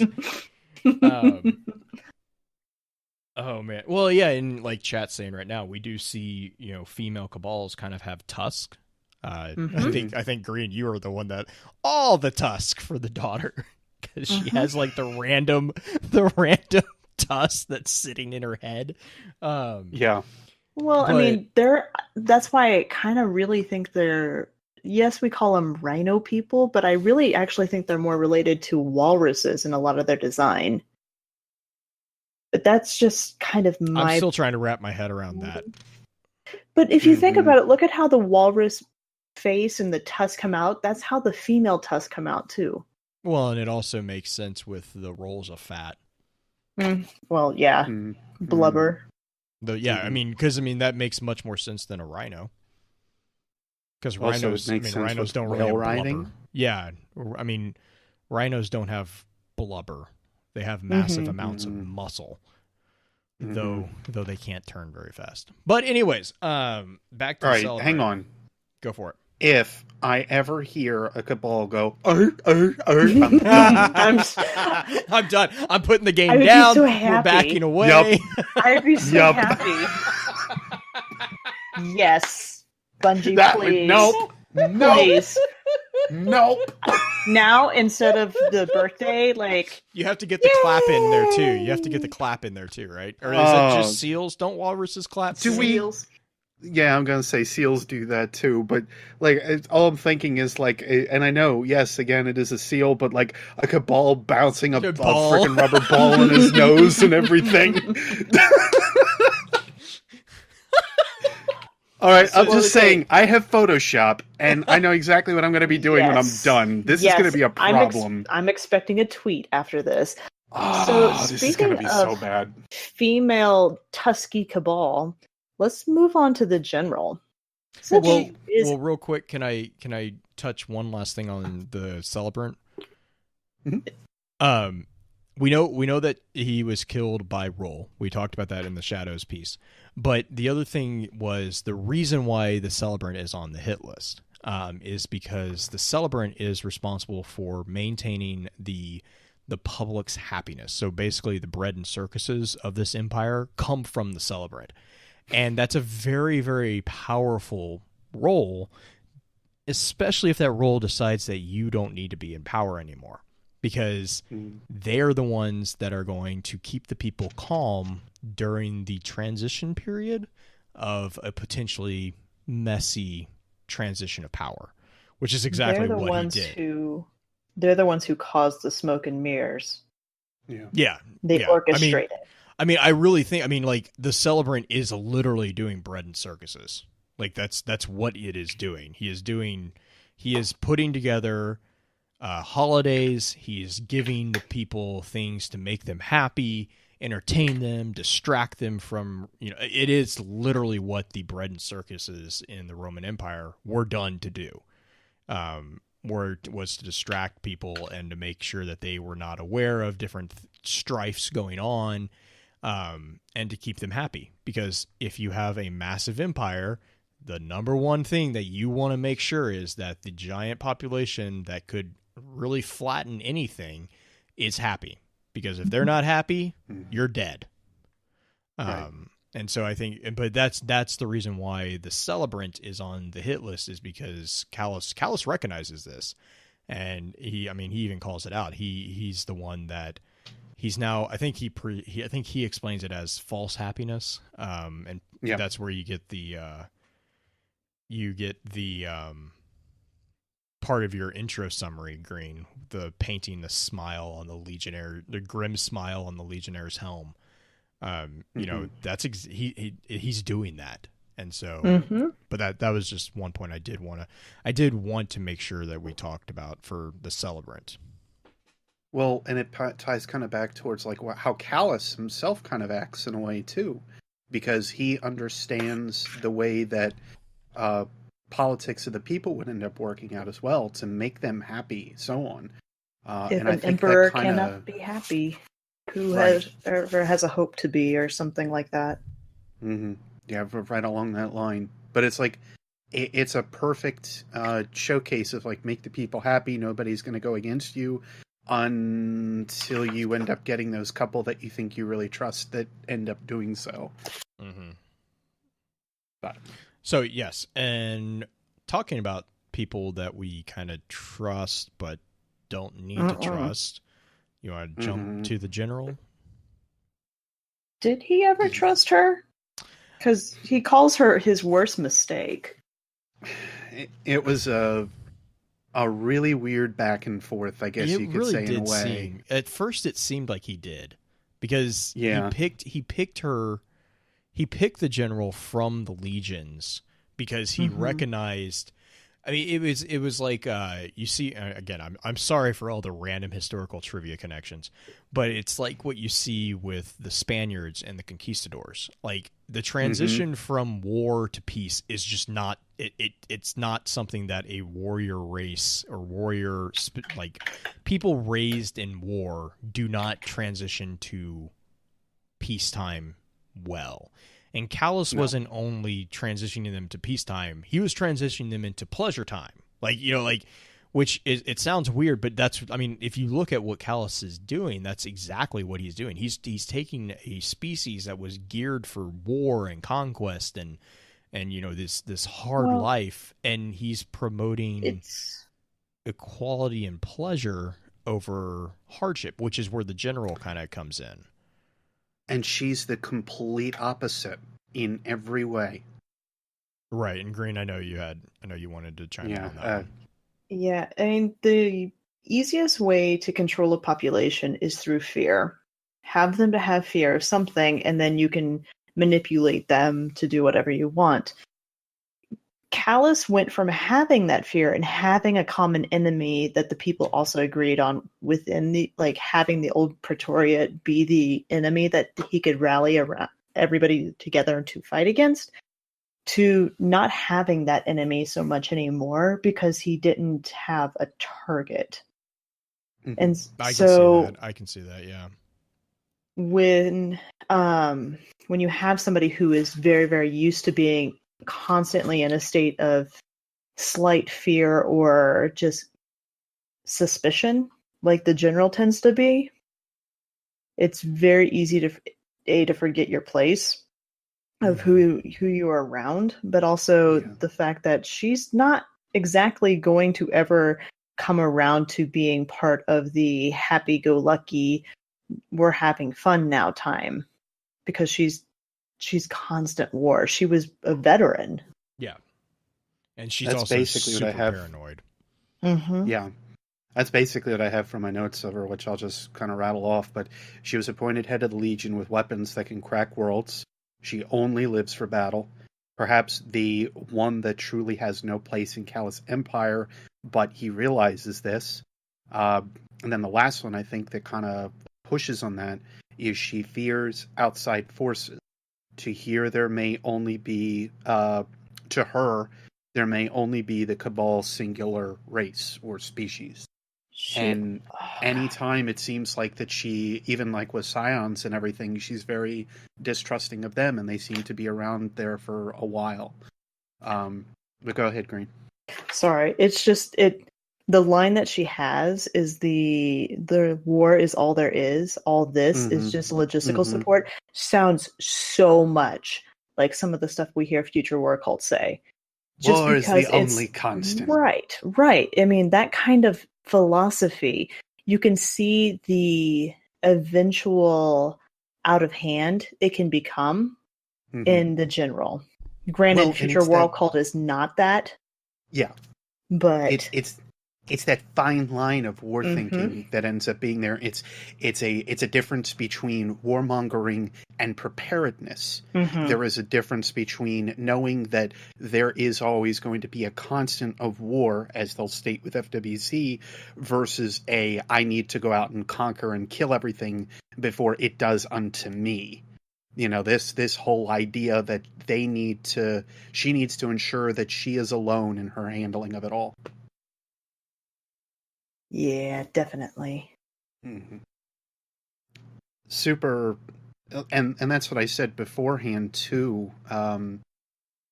That's where I really do think that she is like 100% the opposite of Calus.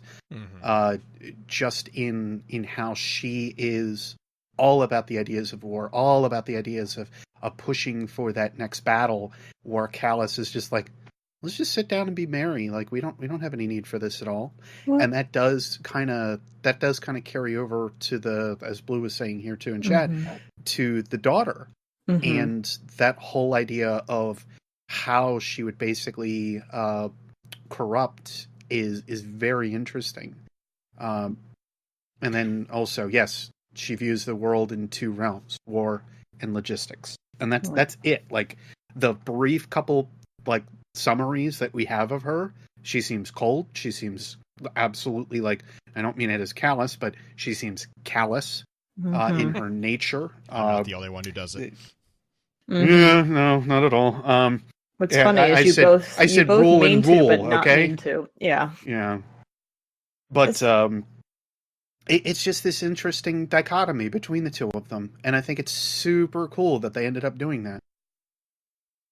And then one final thing I wanted to toss in there too, and we see Dancing Veru in chat's talking about it right now, but there is a line that actually shows that the Cabal have run into the other races that we see in game. And this one said, and the line specifically says, "For Uman sees terror all around her. Machines who can eat her worlds, barbarians who corrode her frontiers, wizards who thirst for her soul, and worse."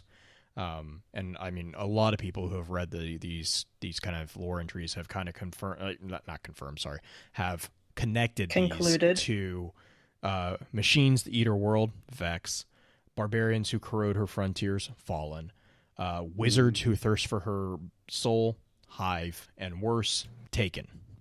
That it's kind of progressively you also see those connections. So the Cabal kind of have had past experiences with these instances, which is another thing that we kind of explains why the Cabal don't really seem concerned. You know, like they landed in Destiny 1, you see like they just kind of landed and they started shooting things. Like it was always kind of this like weird disconnect for me, is like they're not even really impressed by the Vex. Like they're just like, oh, there it is, shoot it, like with a lot of bullets. And that kind of speaks to the reason why, is because they know about the Vex. They've seen them. And they know, the Oxa machine. Right, or through conflict, like actually gone up against them. Because like that was with the what is it? It's not the Sand Eaters, it's the Sand Eaters? Is it Sand Eaters? Which one? The front the ones line. on Mars? Yeah, the front line. Yeah. Just the Legion. Either that or Siege Dancers between the two of them. Yeah, but I mean, like, they just are like, yeah, well, kill it. Like, use mini rockets and blow it up. You know, to me, that always was like, you're not even really impressed by the fact this thing can, like, jump from place to place via teleportation. You just shoot it a lot. Which, you know... Totally a side thought for him. Completely. You're right. But yeah, so that was my one thing I did want to kind of toss in on the general there. She also is connected. Considering we'll that? touch base back on it anyway with Gaul anyways. Right. We're going to swing right back around with that. I was going to say, and she is also heavily connected to pretty much every figure in the conspiracy, I think. I'm trying to remember, except for maybe the next one. I think is the only one that we don't have quite a clear confirmation, though there is kind of a passive nod that is not possibly true because, well, we'll talk about that in just a second, but she is heavily connected to the console and the daughter, especially. But, well, talking about the one person that we don't really have a clear connection really to anyone else. I like this one. Is the confidant. And so, in Green, I know you have a lot of kind of thoughts on this one. Why don't you lead us on this? I think this is probably one of the most interesting ones that we come up against, because he speaks of Iska Al of Fantor in such loving terms. Like, it almost seems kind of like I'm going to kill you because not only is it going to be prudent towards me because you're not going to be giving away any secrets, but also because I can't bear to see you suffer under them. I mean, that's kind of the line he takes with him, which is the other thing is that Iska is a merchant. Iska is not a Praetoriate. He's not an elite per se. He literally is a merchantman that that Calus used to visit in the marketplace, because he would go down just to make a show of visiting the marketplace and just kind of visit and buy things and stuff like that. And he would always stop towards the end at Iska's little booth to talk to him about his growth, which I found also really interesting. His growth ached. I have a theory on that too. And how his allergies reacted to the dry plain air. But yeah, I mean, also we kind of get an idea of the currency. Oh yeah, you guys keep saying things in chat. I'll get to it. But we also get an idea of their blue. Don't make me turn this podcast around. Sorry, Lord Mom. So, currency. I swear I'm going to get this one out before they start typing again, or I'm just going to shut down Discord where you can't see it. He pays him in nectar, which I thought was kind of interesting. That a form of their currency may be kind of a bartering type system. Oh yeah, I was gonna say it seems almost more like just straight up bartering than any particular form of abstract currency. He does have gold and stuff like that, but if you go at the end of the raid into his throne room esque where the robot Calus sits, the floor is covered in the nectar. It's purple everywhere. Just kind of also gross. I'm glad it's not sticky. You mean hive jelly? Sorry. All of that. But Yes. that also does kind of go back to the concept of a barter system, because I mean, if you look at a true bartering system, gold really isn't that valuable. Like it's not. It's I mean, I know, but I mean, like if you think about it from a bartering system, it's all about, it's all about the individual worth of the content that you're bartering. And so like a nectar would maybe possibly be more valuable than this malleable metal that doesn't actually do anything, because to a bartering system, or in a bartering world, they are more concerned about what they can actually do. That, like you see that a lot with like livestock. In a bartering world, livestock is a common thing because you can actually eat or harvest whatever you need from livestock or plants. Whereas gold, it's like, you're not gonna. I mean, like you could make something pretty, but there's not real world application for gold, is my kind of thought there. Any type of currency is based on an arbitrary belief of its worth, whether it's actually a real life worth or not. Yeah. So the other thing that this confidant has, which Veru said in chat, is like possibly the reason why he's sugarcoating it, or like it seems like the way he's sugarcoating it, cannot bear the image of the tyrants pouring their poison into his ear. It's just like, okay, that also makes me think, okay, you're going to tie up loose ends, but I'm going to make it sound nicer, because he is the person dictating this narrative to us. Well, and I think that highly leads towards some of the notes that I had written on him, because with the thoughts in mind that I have of Calus already, where I think at one point or another he does lose his mind or starts to see things from a really like weird or skewed perspective. My notes basically say Calus simply wants him dead because he hasn't contacted him. Like Iska hasn't contacted Calus, or because he carries on with his life. How is he able to know what Iska is doing here and now, in terms of like feeding information, talking with him, or anything like that, while he's presumably over on the Leviathan? And the only thing I can figure, of course, is that he's still sending somebody out back to Torbatal, if I'm pronouncing it right, to basically look over them. And obviously he's still getting information, which also says plenty about, their space travel. Wow, that's a completely side note, I know, but just thought of that, because that would mean that they're able to like go at like either full spacefold options, or they're going at like a transwarp speed. That's super interesting. Ooh. Anyway, otherwise, this seems 100% vindictive of Calus. Like he could leave Iska be without further trouble. His death seems unneeded unless he truly is a spy for Gaul. Otherwise, as we had kind of pointed out before, it is something that's like a preemptive move, where all of a sudden Iska's going to start thinking like, well, now he's going to come after me.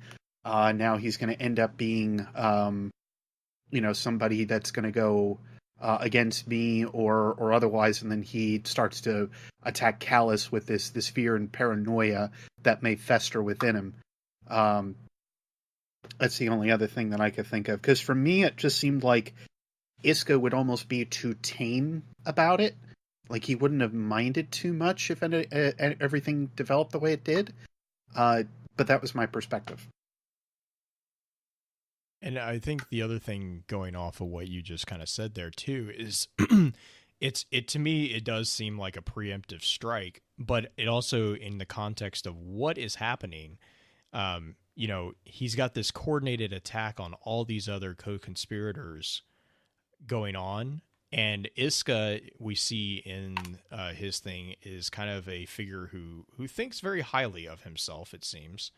And he might be thinking, Iska could be thinking, this is an opportunity for me to move up, and he actually has information which would allow him to move up and do damage to Calus's plans. So while he's also cleaning cleaning out the trash, the literal trash that he sees in the conspirators who have actually harmed him, he's going to go ahead and also get rid of the potential threat of Iska before Iska can do any damage to the plans. And I think that also kind of touches into what in light of the other and the other pages from the booklet, you see this like degree of almost mercy with Iska. Like he's like, I mean, because you look at, you know, the Celebrant, he's like, kill him, you know, make sure that he knows that you're killing him on the day that he create, you know, and like, you know, the daughter, you know, kill her when she's happy, you know, and all this stuff. And then with Iska, it's like, oh, let him OD on opiates because I want him to die happy.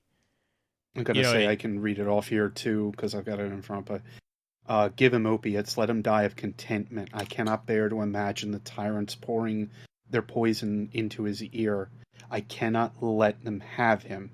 Poor Iska, he breaks my heart. I trusted him so.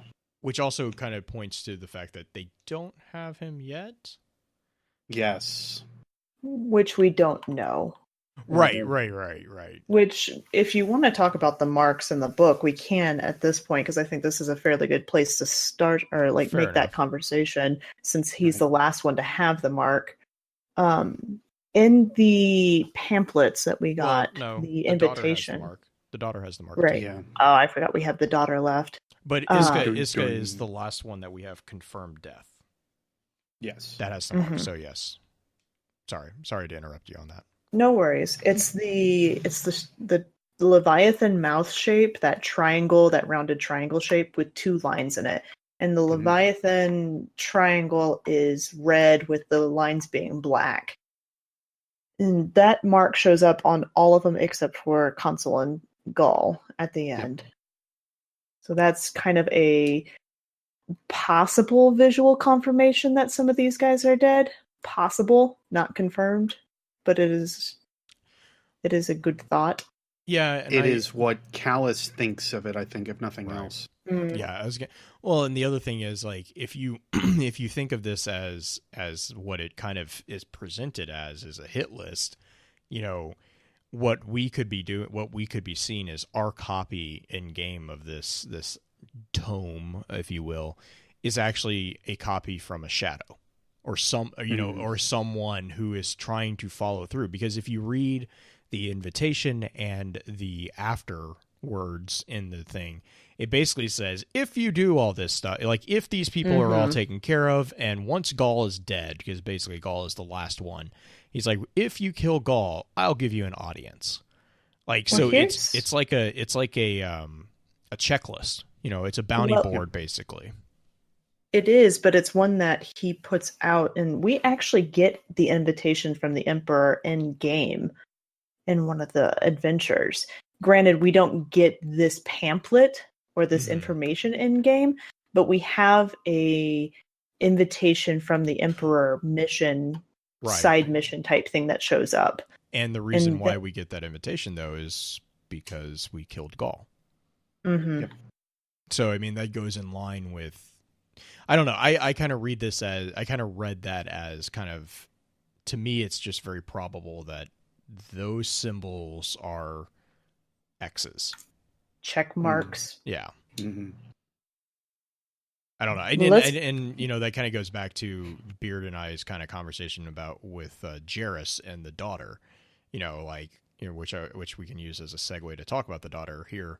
But like, you know, that's kind of where I'm really hoping that that's a door that Bungie is leaving open for more information on the Shadows, because I think that Jairus, I really do think it's pretty likely and pretty probable that Jairus was the one that took out the daughter. But that also leaves, who does that leave? The scientist and the general. We don't know really. We don't know. I can see the fulminator being the scientist, you know. Right. General, I kind of want to be Feltok, but that's just because I like Feltok. But let's talk about. You want to talk about the daughter real quick, or? We can talk about the general's protege. Ah, the General's protege. Yet another connection in this crazy spider web. So the daughter of Calus, which that, as far as we know, is his only daughter. Mm-hmm. Mm-hmm. The one who views her own father as being weak. And so she goes to something that looks strong. And of course, who does she fall kind of into the grasp as far as teachings of, but none other than the general, the Evocate general? Yeah. Which I find a fun little side note for that guy, that title. Hey, we have more Cabal hierarchy now. Yeah. That's always fun. Mm-hmm. But she never really enjoyed the palace life, essentially, and he knew that she started slipping away from him when she started wearing kind of the suits that a lot of, not necessarily legionnaires, but the people who fight in the military. She is not the standard Disney princess. You had to work Disney into the chat. She didn't enjoy the palace life. Her pet tiger had to sneak her out of the palace. No. If anything, she's Mira from Brave. Or what? I was going to say that, or Mulan if she had a mean streak. There you go. Yes, Mulan. I just know that she wants to be shown the world. She does like to fly. She does like to fly. Yep. See, I wasn't the only one who made that connection. What about carpets?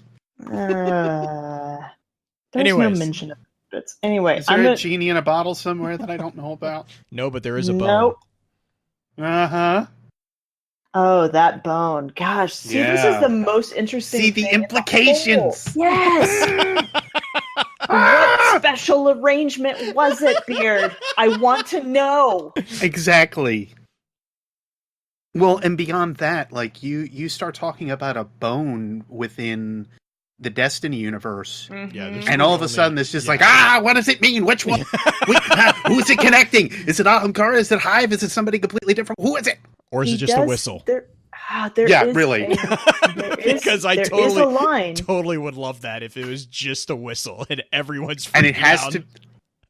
It has to be a high-pitched whistle because they're walrus people. So they go ahead and blow the whistle, and then it just says like... Right, but it's not that it summons anybody. It just forces them all to start bouncing a ball on their head, and it actually stops them from doing whatever they're doing at the moment. So hang on. They specifically say that it's a horn, right? No. So now I'm sitting here. No. It's a bone. It's a bone. No. He's talking about... Are you talking about the one on the daughter holds, or are you talking about the tusk? Yeah, the bone itself. Like I thought it was like some kind of horn or something like that. I think it's just she's holding the bone in her hand. She knows the arrangement, and as he raced to the throne after the bodyguard and Gaul kind of crashed his party, he's running to the throne to get the bone, and she crushes it in her hand. Now, and to me, it kind of says that like that's the signal. Gondor has fallen. Gondor is exactly. Well, not only that, it's literally called the signal. The bone itself is. When I raced to my throne to give the signal, you were there. You sat on my throne with the signal in your fist, and when I reached out to beg, you crushed the bone in your gauntlet. Father, you said, I will not be weak. Well, no, where I was going with that was, if it is a horn and there's multiples of them, I'm just thinking of them bopping their noses against them. That's all. It did not say there was like a little rubber ball on the end of it. It's fine. Yes, but I'm just going along with the theme of the night here. Okay, just come on, Green. It's okay. Blue. It's okay. Blue's new Osiris is Disney apparently. Because he really kind of had to work that one in there. I did not. I did not. I was do not the that. only one. Chat confirmed that they also had the same thought. You guys. Oh, it's brilliant. But no, like it being a horn, or not a horn, it being a bone, and that being the signal, though. In all seriousness, what does that lead to? Like, what? There are so many talks about hive connections, especially with Oryx, within these pages, that it makes me think of some kind of darker connection. Like, Oryx came into our solar system going after Crota. And then Calus ends up picking up on the fact that Oryx is going this way, and he's like, well, if he's going that way, maybe I should follow and see what the big deal is, and just see what's happening. And it just makes me think that there's another connection that way. Anyway. Because Calus was also following, Calus was following Gaul in the same way that Crota or Oryx was following Crota. Like, right. I don't think in the same way that they were after the Traveler, but right. And Green, sorry for jumping in front of you. No. I'm just gonna throw another spinfoil thing out there. This is also from the invitation. I like these. I say this to you, O champion mine, and I say it from my heart. There are those who would bargain away their souls just to live a little longer. Slap. Ahamkara? Well, but you also see the knowledge of the hive from the Oxa machine in Gaul's card or Gaul's page, where he kind of uses the hive as an example of why Gaul is in the wrong. Mm-hmm. Oh yeah. Well, and what I like about it, though, go ahead. I was going to say, and there's also 3 other worm gods that we haven't really heard from. Mm-hmm. But what I do like about that phrase with, goodness, excuse me, what I like about that with the Ahamkara versus the worm gods, as my spinfoil continues to be, that they are kind of like one and the same. But the Ahamkara, in this respect, always will say O as in OH, where the worm gods will always say, as far as I know, O as in just O. There is no H afterward. Oh, so for me, at least this, it's just, I don't know. I think that there is something that's there, and why, again, that I think Calus isn't necessarily completely flipped over to the dark side of everything. Well, and I think that's where it kind of is. But again, that could be completely argued when you end up looking at It Stared Back. Like, where you take that. That's where I was going to actually go next, is it onto the sword tiny bit, is the fact that he did stare out into the edge of the universe. And is that where Calus changed? If we're going to talk about his change, his transformation himself, did he look into the darkness? Not quote unquote the darkness, but right. Yeah. But I think, because I kind of take the change that I was speaking about as something that happened while he was still in control. Political, in political control, and whereas the card the sword is speaking towards the void that he was looking out after he had been deposed and put on and frog marched, in his words, onto the Leviathan. Somewhat tempted to the sword logic. See, I could play this game too. I could play this game. But I think it's funny because of the real world similarities that we also ended up painting back, because having it with Constantine, I think is fair on the point of being on Torbital. But then what I read this as with It Stared Back, that's where I think that's 100% where I got the connection with Caligula, where all of a sudden he changes it to this idea of being like more of a demon connection, if you will. And that's where, for me, it doesn't necessarily seem like it was like cut and dry with his change, with how Calus was kind of like put together. I've got 2 paragraphs here I'm just going to read quick, but with It Stared Back, if relation to Caligula, this would be where he is possessed by a demon, ? But then we have to go back to the teachings of the Void. Olentan is the best teacher and theorist on this topic. Further, was it just a black space? Was it the traveler bending space-time? Was it the darkness hearkening to him? What did he see? This is a sword logic of the dark. And my immediate thought was then how he ended up talking or presenting everything with Rule. He ended up bringing everything on with the Sindhu and Vergeris. He ended up bringing everything on, it seemed, with the Fulminator, even though that was more of like a captured idea because he wanted that power for sure. It was... I started to really feel like there was this connection to sword logic after that point, and he started to embrace a little bit more of this idea of warfare, just with the way that It Stared Back kind of talks, and then we start seeing the shadows kind of creep into his into what he has, where they have to prove themselves. But again, complete speculation. Oh, so he has a court? Yeah, go figure that.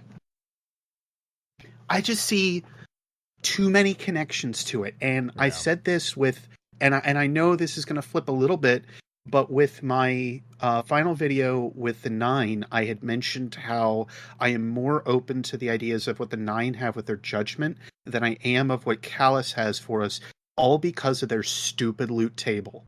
There is no sword within the 9's loot table. There is a sword within Calus's loot table, and that is something that I think is again a very specific point to when you start talking about anything within the Destiny universe. Again, we could see this sword later that the 9 have, and I could completely throw that theory out the window.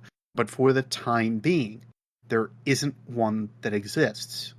And I think that's an increasingly, the more I sit and think about it, the more I sit and talk about it, an increasingly important part of what Calus is versus this other idea of power of the 9. And I will not go any further with that thought because this is going to go down another tangent. That's a new episode. Yeah, basically. Well, let's console our way into the topic at hand. You want to talk about the roach? Oh, the roach that we didn't have to deal with. Can I crush it? I think the roach is the most appropriate title for what console is. Well, notice something too in the book itself. There's nothing else listed for him. Nope. Calus had the respect enough to list their other titles. He listed their official names and everything else, but here he just says the console. Mm-hmm. And he I don't give a lick for this guy. Yeah. Yep. He's like, he doesn't need to be anybody else. Just get rid of him. I don't want to see him again. And I think that's where I get the sense that they're actually kind of equals. Is because rivals. Yeah, they're rivals, and I think that's a rivalry that has been. You see this again going back to the history of the Cabal that we know from Calus and from a couple of the other items, not necessarily the booklet, but the items. You have a story of what exactly happened with the console and Calus, and basically what went down was, the Calus overthrew the Praetoriate, and then. And this kind of goes back to something that you were saying during the Confidants little piece. He's complaining about his allergies to the environment. The funny thing about that is Calus made the environment. Like Calus actually and I hesitate to use the word terraform, but he basically terraformed the planet, the Troubadour planet, into a white desert. Because he called dropping bombs all over the place, terraforming. But yeah, can I fix that before we get called out in comments later? What? They're singing walruses. No, it's Tora bottle. Tora bottle. Okay. I like Troubadour better. I know, but we're gonna get comments about it, and I'd rather not. Yeah, exactly. Okay, anyways, so like Calus actually he deposes all these figures of power, and then before he holds court on them and does the mob justice piece, he actually goes out and lays waste to the I don't know if it's the whole planet, but it's a very, very strong, like a very, very large part of the planet, and he creates this wasteland, and then has the legions go through and actually purge all plant. I mean, he makes a point of saying he wants a desert of white sand, and so he makes this just utter desolate wasteland, and then has the days that he holds court over these Praetorians in that wasteland. And part of the thing that he did with the consul was he never forgave him, and this is where the idea of like rivalry kind of comes from. Is he never forgave him, but he didn't kill him. He wanted to punish him. So he actually stripped him down, sent him into the waste, and was like, have fun. I hope you die. But I'm not going to dirty my hands with your filthy blood, is basically the kind of the tone that I got from it. That's where the consul, as we kind of know from the other items again, that's where the consul kind of discovers Gaul as a runt that has also been kind of cast aside. Consul kind of raises Gaul and all that, which we'll talk about here in a second when we get to Gaul's entry. But the interesting thing here is that if you look at what the consul then turns around and does to Calus, it's the exact same thing. So the consul comes up, gets Calus, deposes Calus, frog walks him into the Leviathan, and then exiles him into the vastness of space. And it's like, and I'll be honest, the first thought that came to mind is like, that SOB just one-upped him. Yep. Yeah, you cast me into the desert, I'll cast you into the universe. And it's like, curses. The difference, though, is that when Consul sent him out, he sent them. Calus was not alone.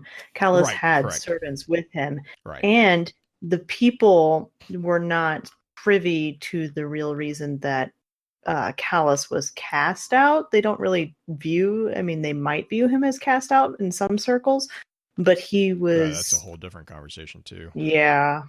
It wasn't, like, casting him into the desert, like... Right. It wasn't a public exile. It was a private, get out of my way.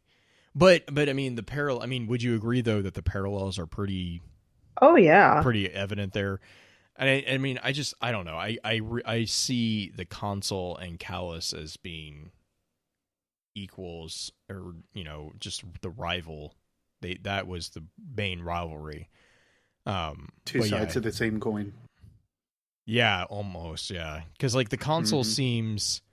I don't know. The other thing that strikes me is the consul. What Calus is so vehement against in the consul kind of seems like the same thing that he was kind of against with the Praetorian. So I get the sense that the consul, I mean, going back to the two sides of the same coin, the consul is kind of the old world way of doing things, using the strength of others to get your way.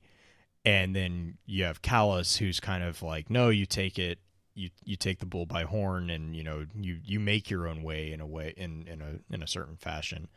I would actually say that consul is not necessarily part of the old guard in that respect.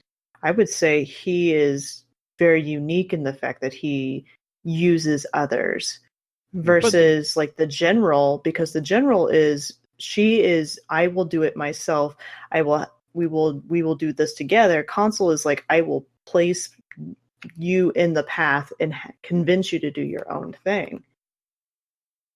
But I would, and I agree. I would then go further and say that's also the difference between the legions and the Praetorian. Because see, I think this goes back to what we were talking about at the very beginning. Is I view the Praetorian as the Senate who is controlling the legions, and the general was a part of the legions, whereas the consul would be part of the Praetorian. So the Praetorian was this infectious parasite that uses the strength and pours the poison, and all this stuff that Calus keeps kind of dredging up. That's what the Praetorian was. And then you have the legions, who are the muscle, the main force of the Cabal, and who don't get any credit for it. And you kind of see that in the way that the consul treats Gaul as well, just from the cutscenes.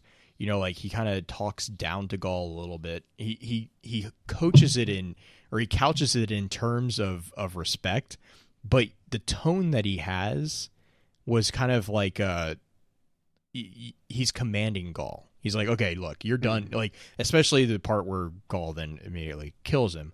But like, you know, like the whole thing of like, look, I'm done with you playing. Like, you've had your fun.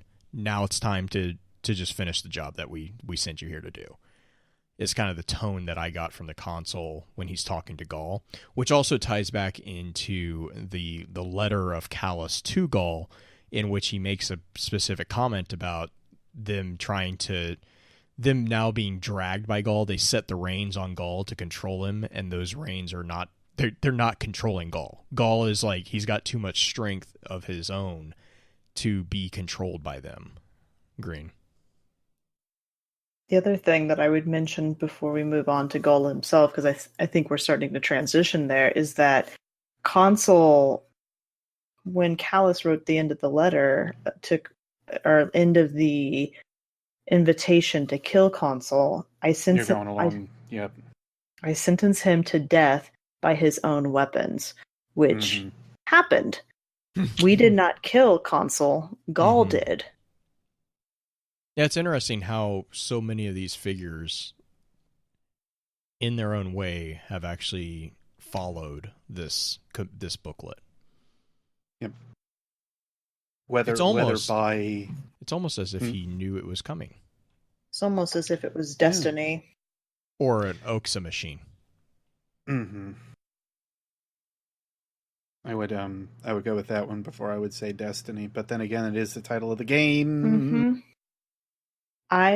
So let's do Dominus Gaul real quick, but then I want to do one like tiny spin foil thing that I want to put towards Beard and see how his brain reacts to it before we go to the very end. But I wanted to slip that. She wants to try to. Oh boy! I do. I'm excited. Oh boy! So let's talk about Gaul. And it's in this section we actually hear about the Oxa machine a little bit more, and the fact that the Cabal, or at least Calus, had somewhat witnessed the Hive's rise to power through the Oxa machine, and he has a problem with it. Like, he doesn't agree with it too. Nope. And I think I found that really intriguing. Was not only does he know about it, but he's like deriding it. Like, he's like, this is stupid. Like, how did you not see that? I'm gonna say he basically, I'll read it because it's a very short thing. But once upon a time, a small people lived on a dangerous world. By nature, they were petty and fearful, but they strove to be better, and together they overcame their fear. And actually, this is the second paragraph too. Unto these people came a king who said, "We are surrounded by enemies. We are weak and frail. But I have an answer. Eat these larvae, my people, and with their strength we will rise up." Whenever anyone protested the king said, "Are you working with our enemies?" "No." "Then why are you afraid of our strength?" Thus the king led the great people into slavery to their own fear. Gaul will do the same. And isn't it funny how I've actually the Hive slaves and been, kind of push back on that one? Well, that, and I see the Hive as dealing with a Faustian bargain. I mean, it's just, to me, that's like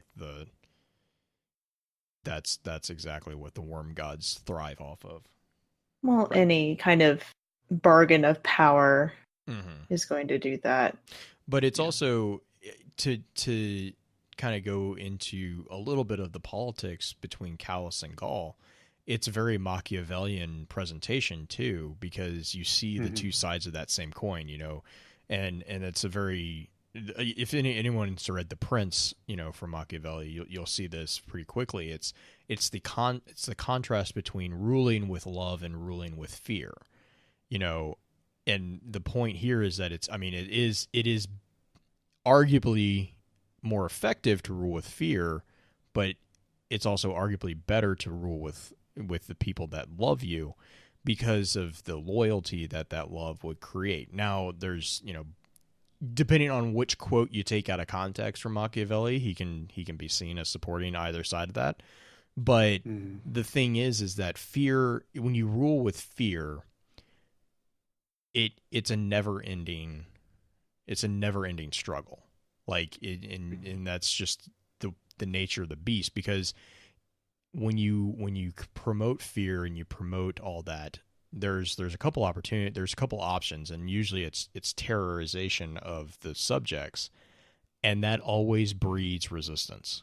Like it's just it always does. I would also argue that it's a kind of an uphill battle with ruling with love, because what you're really talking about is ruling what type of respect you gain. Correct. Whether it's through coercion or through, I guess, impressing in some ways, or it's another type of coercion, but it's not a negative coercion. It's more of a positive reinforcement. Well, it's aligning yourself with their needs and wants. Sorry, Beard. And it's fine. There's irony in all of that too, because of how Gaul and his constituents send Calus away. Because what do? They send him out in the middle of the night. They don't want the people to necessarily think that there is something going on with Calus, because it would point that now there is an uprising that's happening. So they want to make sure that that's not the case. And all the same, you get this level of respect from the Midnight Coup tab, because Gaul doesn't make eye contact with Calus. This whole thing is completely, I want to say staged, but at least orchestrated, and you start to feel it by how Gaul's feelings are versus what the consuls are, and the way that he basically manages it, etc., versus, Gaul not wanting to make eye contact with Calus.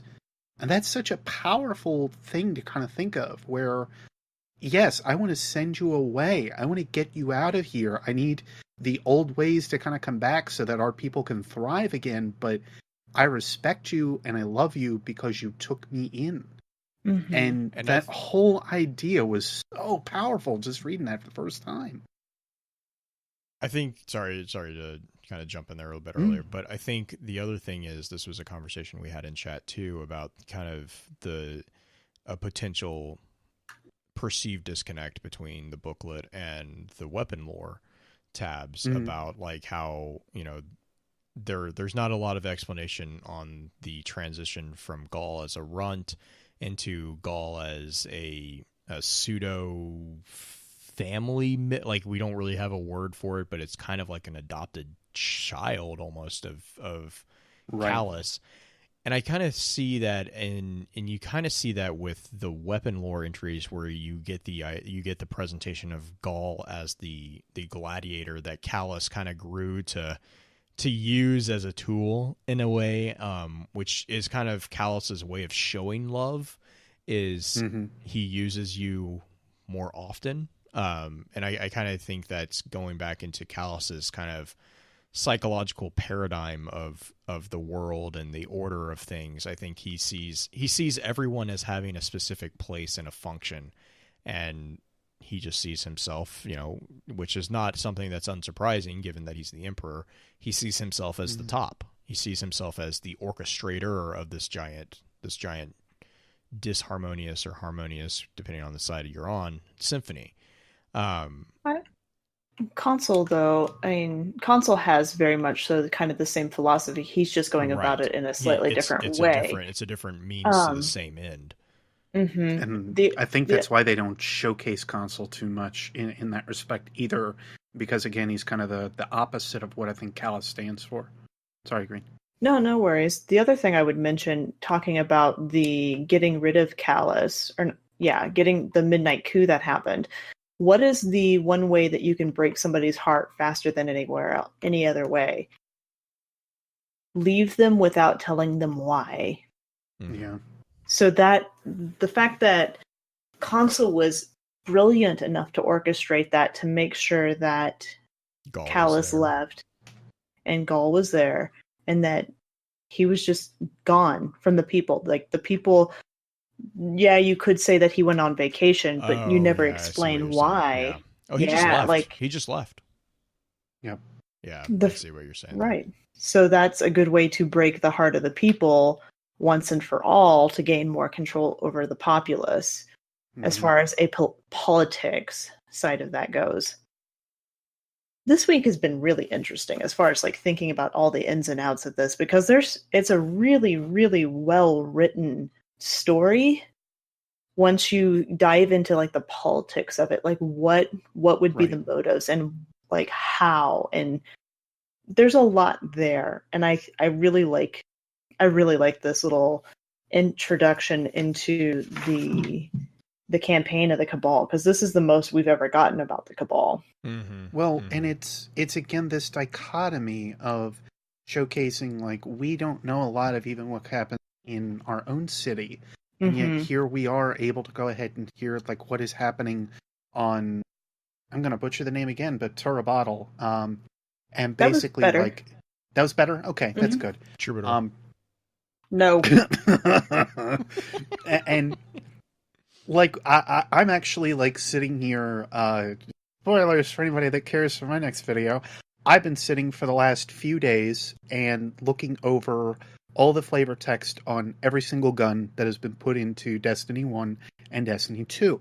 And I'm starting to really piece together this idea of like what is going on with the foundries again, because I haven't done that yet. And to know that that is one of the biggest windows that we have at the moment to see into our city is important. But then to end up getting that window into what's going on with the Cabal, we don't have that on a lot of the other on the other species that we end up seeing within the game. We have an idea like what is definitely going on with the Hive, with Fundament and all that, but we don't know necessarily the inner workings of now what's happening with their families, aside from like Oryx. We have that very finite idea. We don't necessarily know what's now going on with the Fallen outside of the split caste system that's now happening, and the split house system, and now who it is that is basically in charge.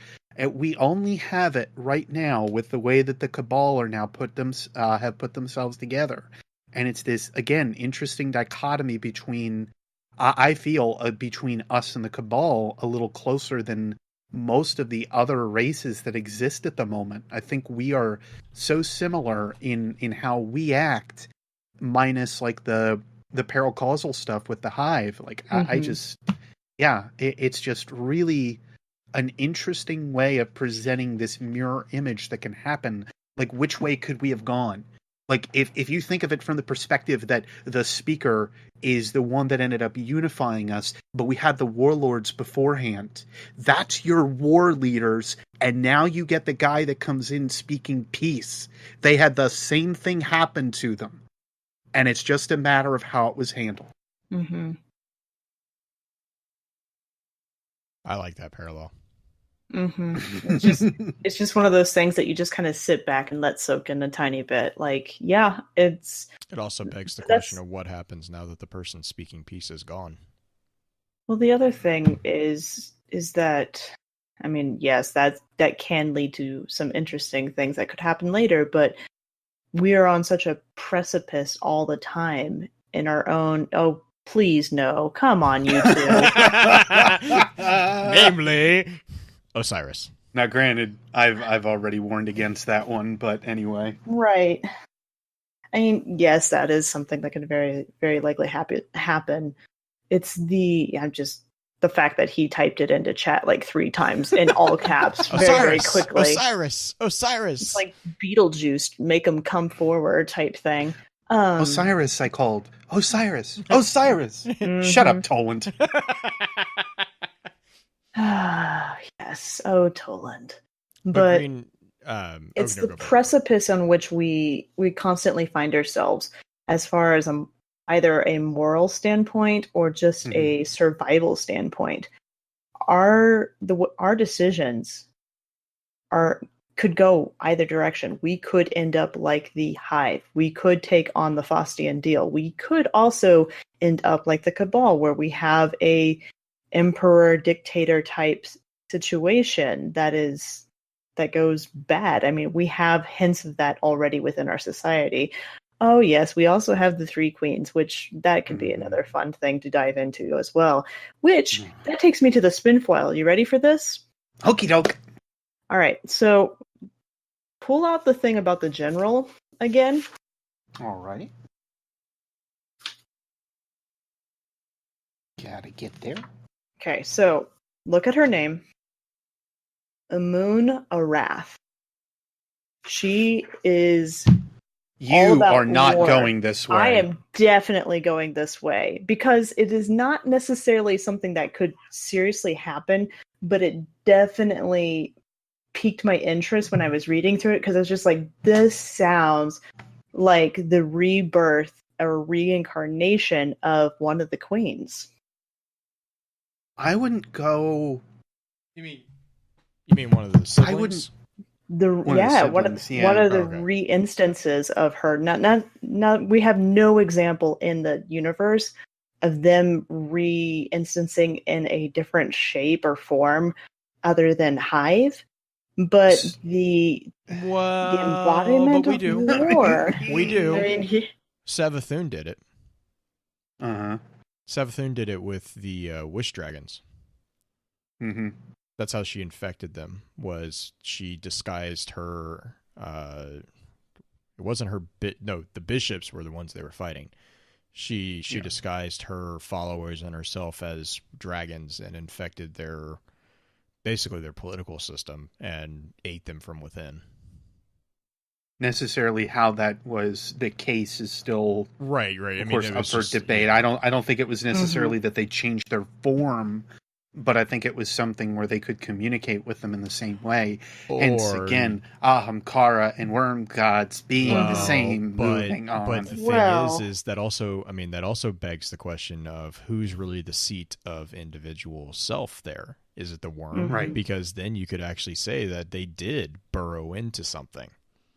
Yeah. Their worm actually transferred. Well, I'm going to say you could say that their worm did, or a spawn of that worm with the... Right. Yeah.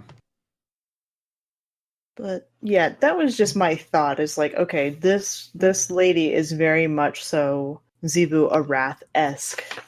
Well, and I can still tie it back to something. I think that you're absolutely back on something.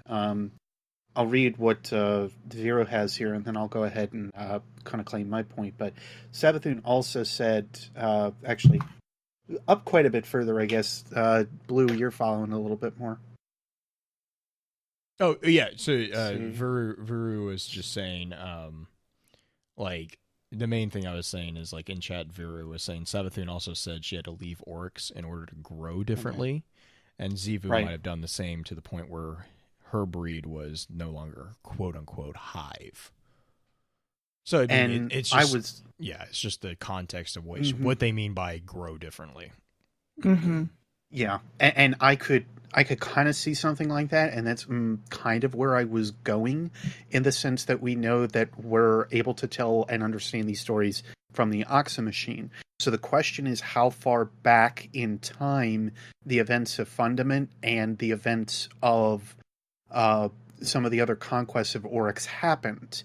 Could it be that the general ended up basically taking her name and altering it, her family name, and altering it from what it was before, and saying this Xivu Arath person is really cool sounding and would fit my family name a lot better because she's very warlike.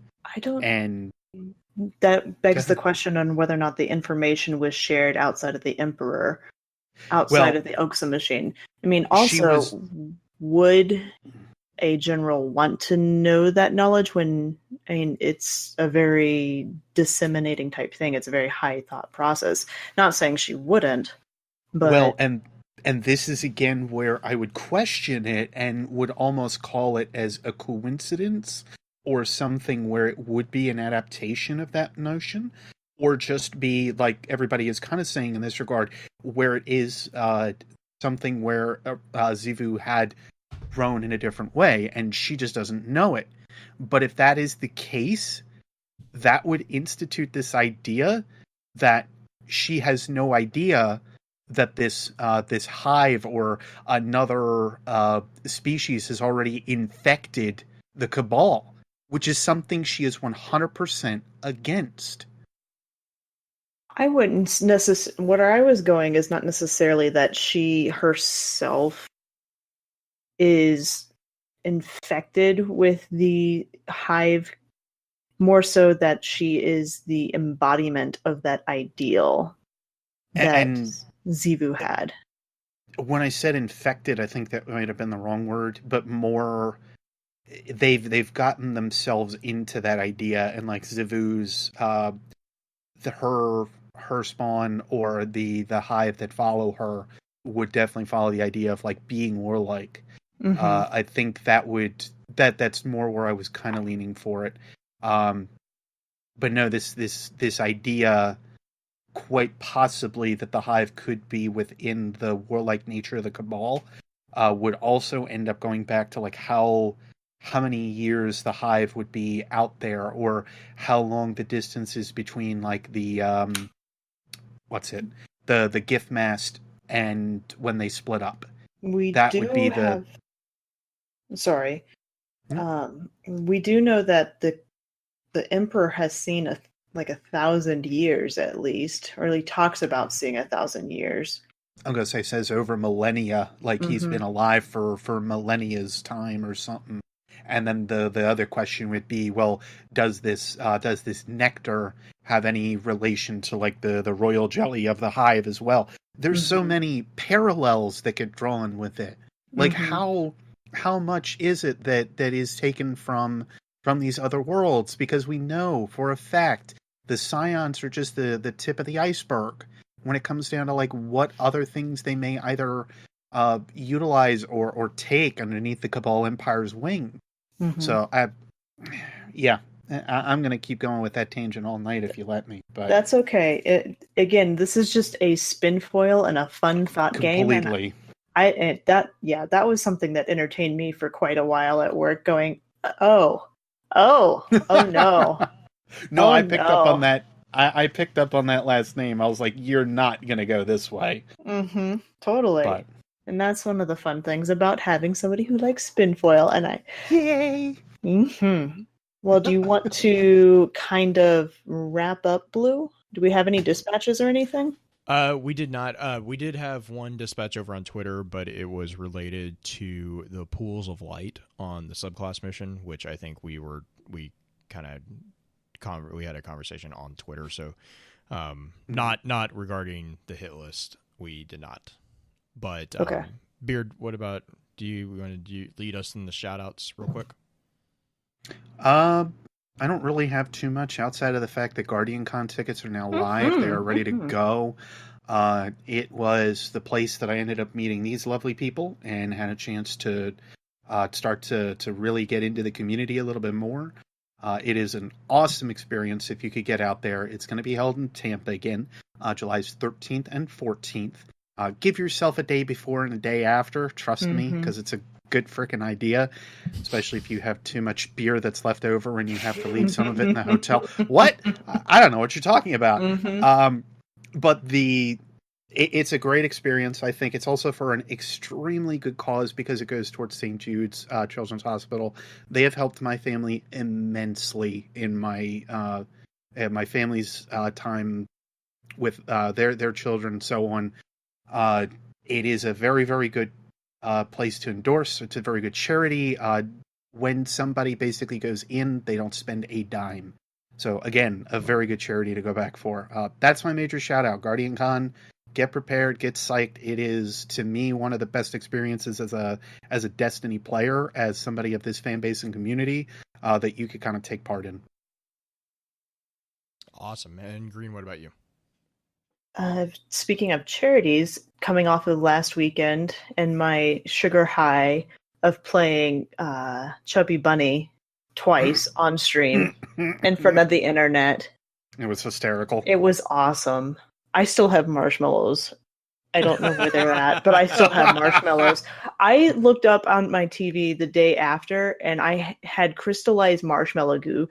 My TV is like 3 feet above me. up on the wall and about 3.5 feet in front of me. So I don't know how I spewed marshmallow goo that far to where it would crystallize on it. But I had to get out the squeegee and clean that. But Ew. The hive has jelly. The Cabal have the wine of the Sindhu, and Green apparently has marshmallow. Goo. Yes. But yeah, the charity stream went awesome. And speaking of charity, if you are wanting to help out with any sort of charities, a good one to help out with is actually the one that Beard was talking about with St. Jude. And they're actually starting to collect money for that now, even though the event isn't until July. You can raise money now. You can start your own stream team or do a walk-a-thon or do the old-fashioned door-to-door thing and raise money for it by having people go and visit the link and everything. You can start helping out now if you really wanted to. The other thing is book club. The poll is up. Blue mentioned that at the top of the 3 hours ago about how we're sorry that we had so much fun on this topic. It's good conversation. Definitely. But I totally endorse the poll. I totally endorse the poll, especially the last option. Because I put an option there that said it's Blue's choice, which is dangerous. Now, you may wonder why I don't put like Green's choice on there. I'm the one who makes the poll, so all the other choices are my choice. This is one of the few polls that I don't make. Mm-hmm. Wow. So that's like, I'm okay with any of the choices on the poll. Then there's Blue at the bottom. Anyway, yeah, get tickets for Guardian Con. I'm going. I know Blue got tickets. I'm pretty sure Beard did.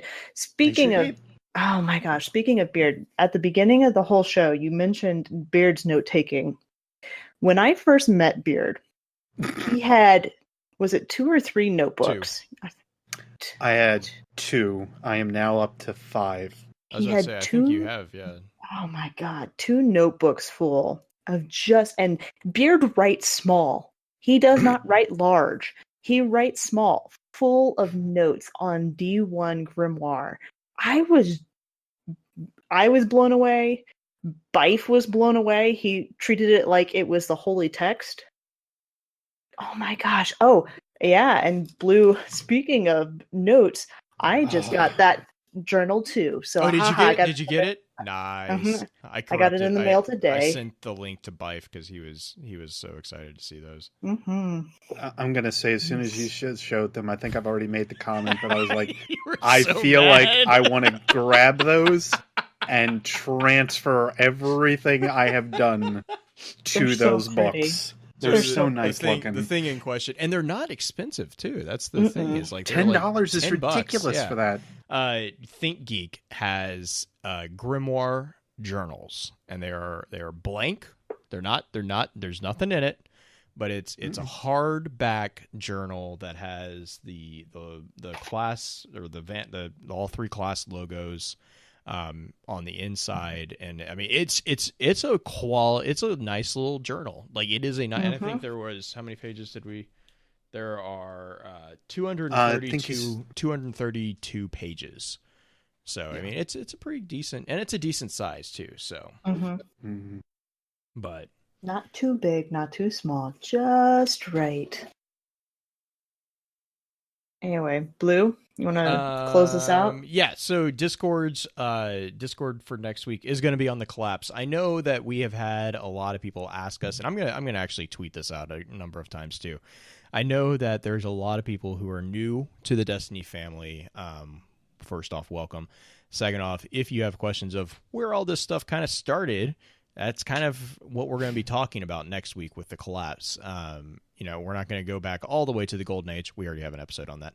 But we're going to be talking about the immediate after effects of some of the events that led to the fall of the Golden Age and the collapse, and then kind of leads into the Dark Age, which we also have an episode about that. So we'll basically be rounding out the intro aspect of what exactly happened to create the world of Destiny, I guess, in a way. Spoilers. Yeah, it's spoilers. Hey, everything fell apart. It was nothing. Anyways, I'm not gonna make that comment. It was not Rasputin. It was. I'm still amazed that I'm like in apparently the minority on that argument.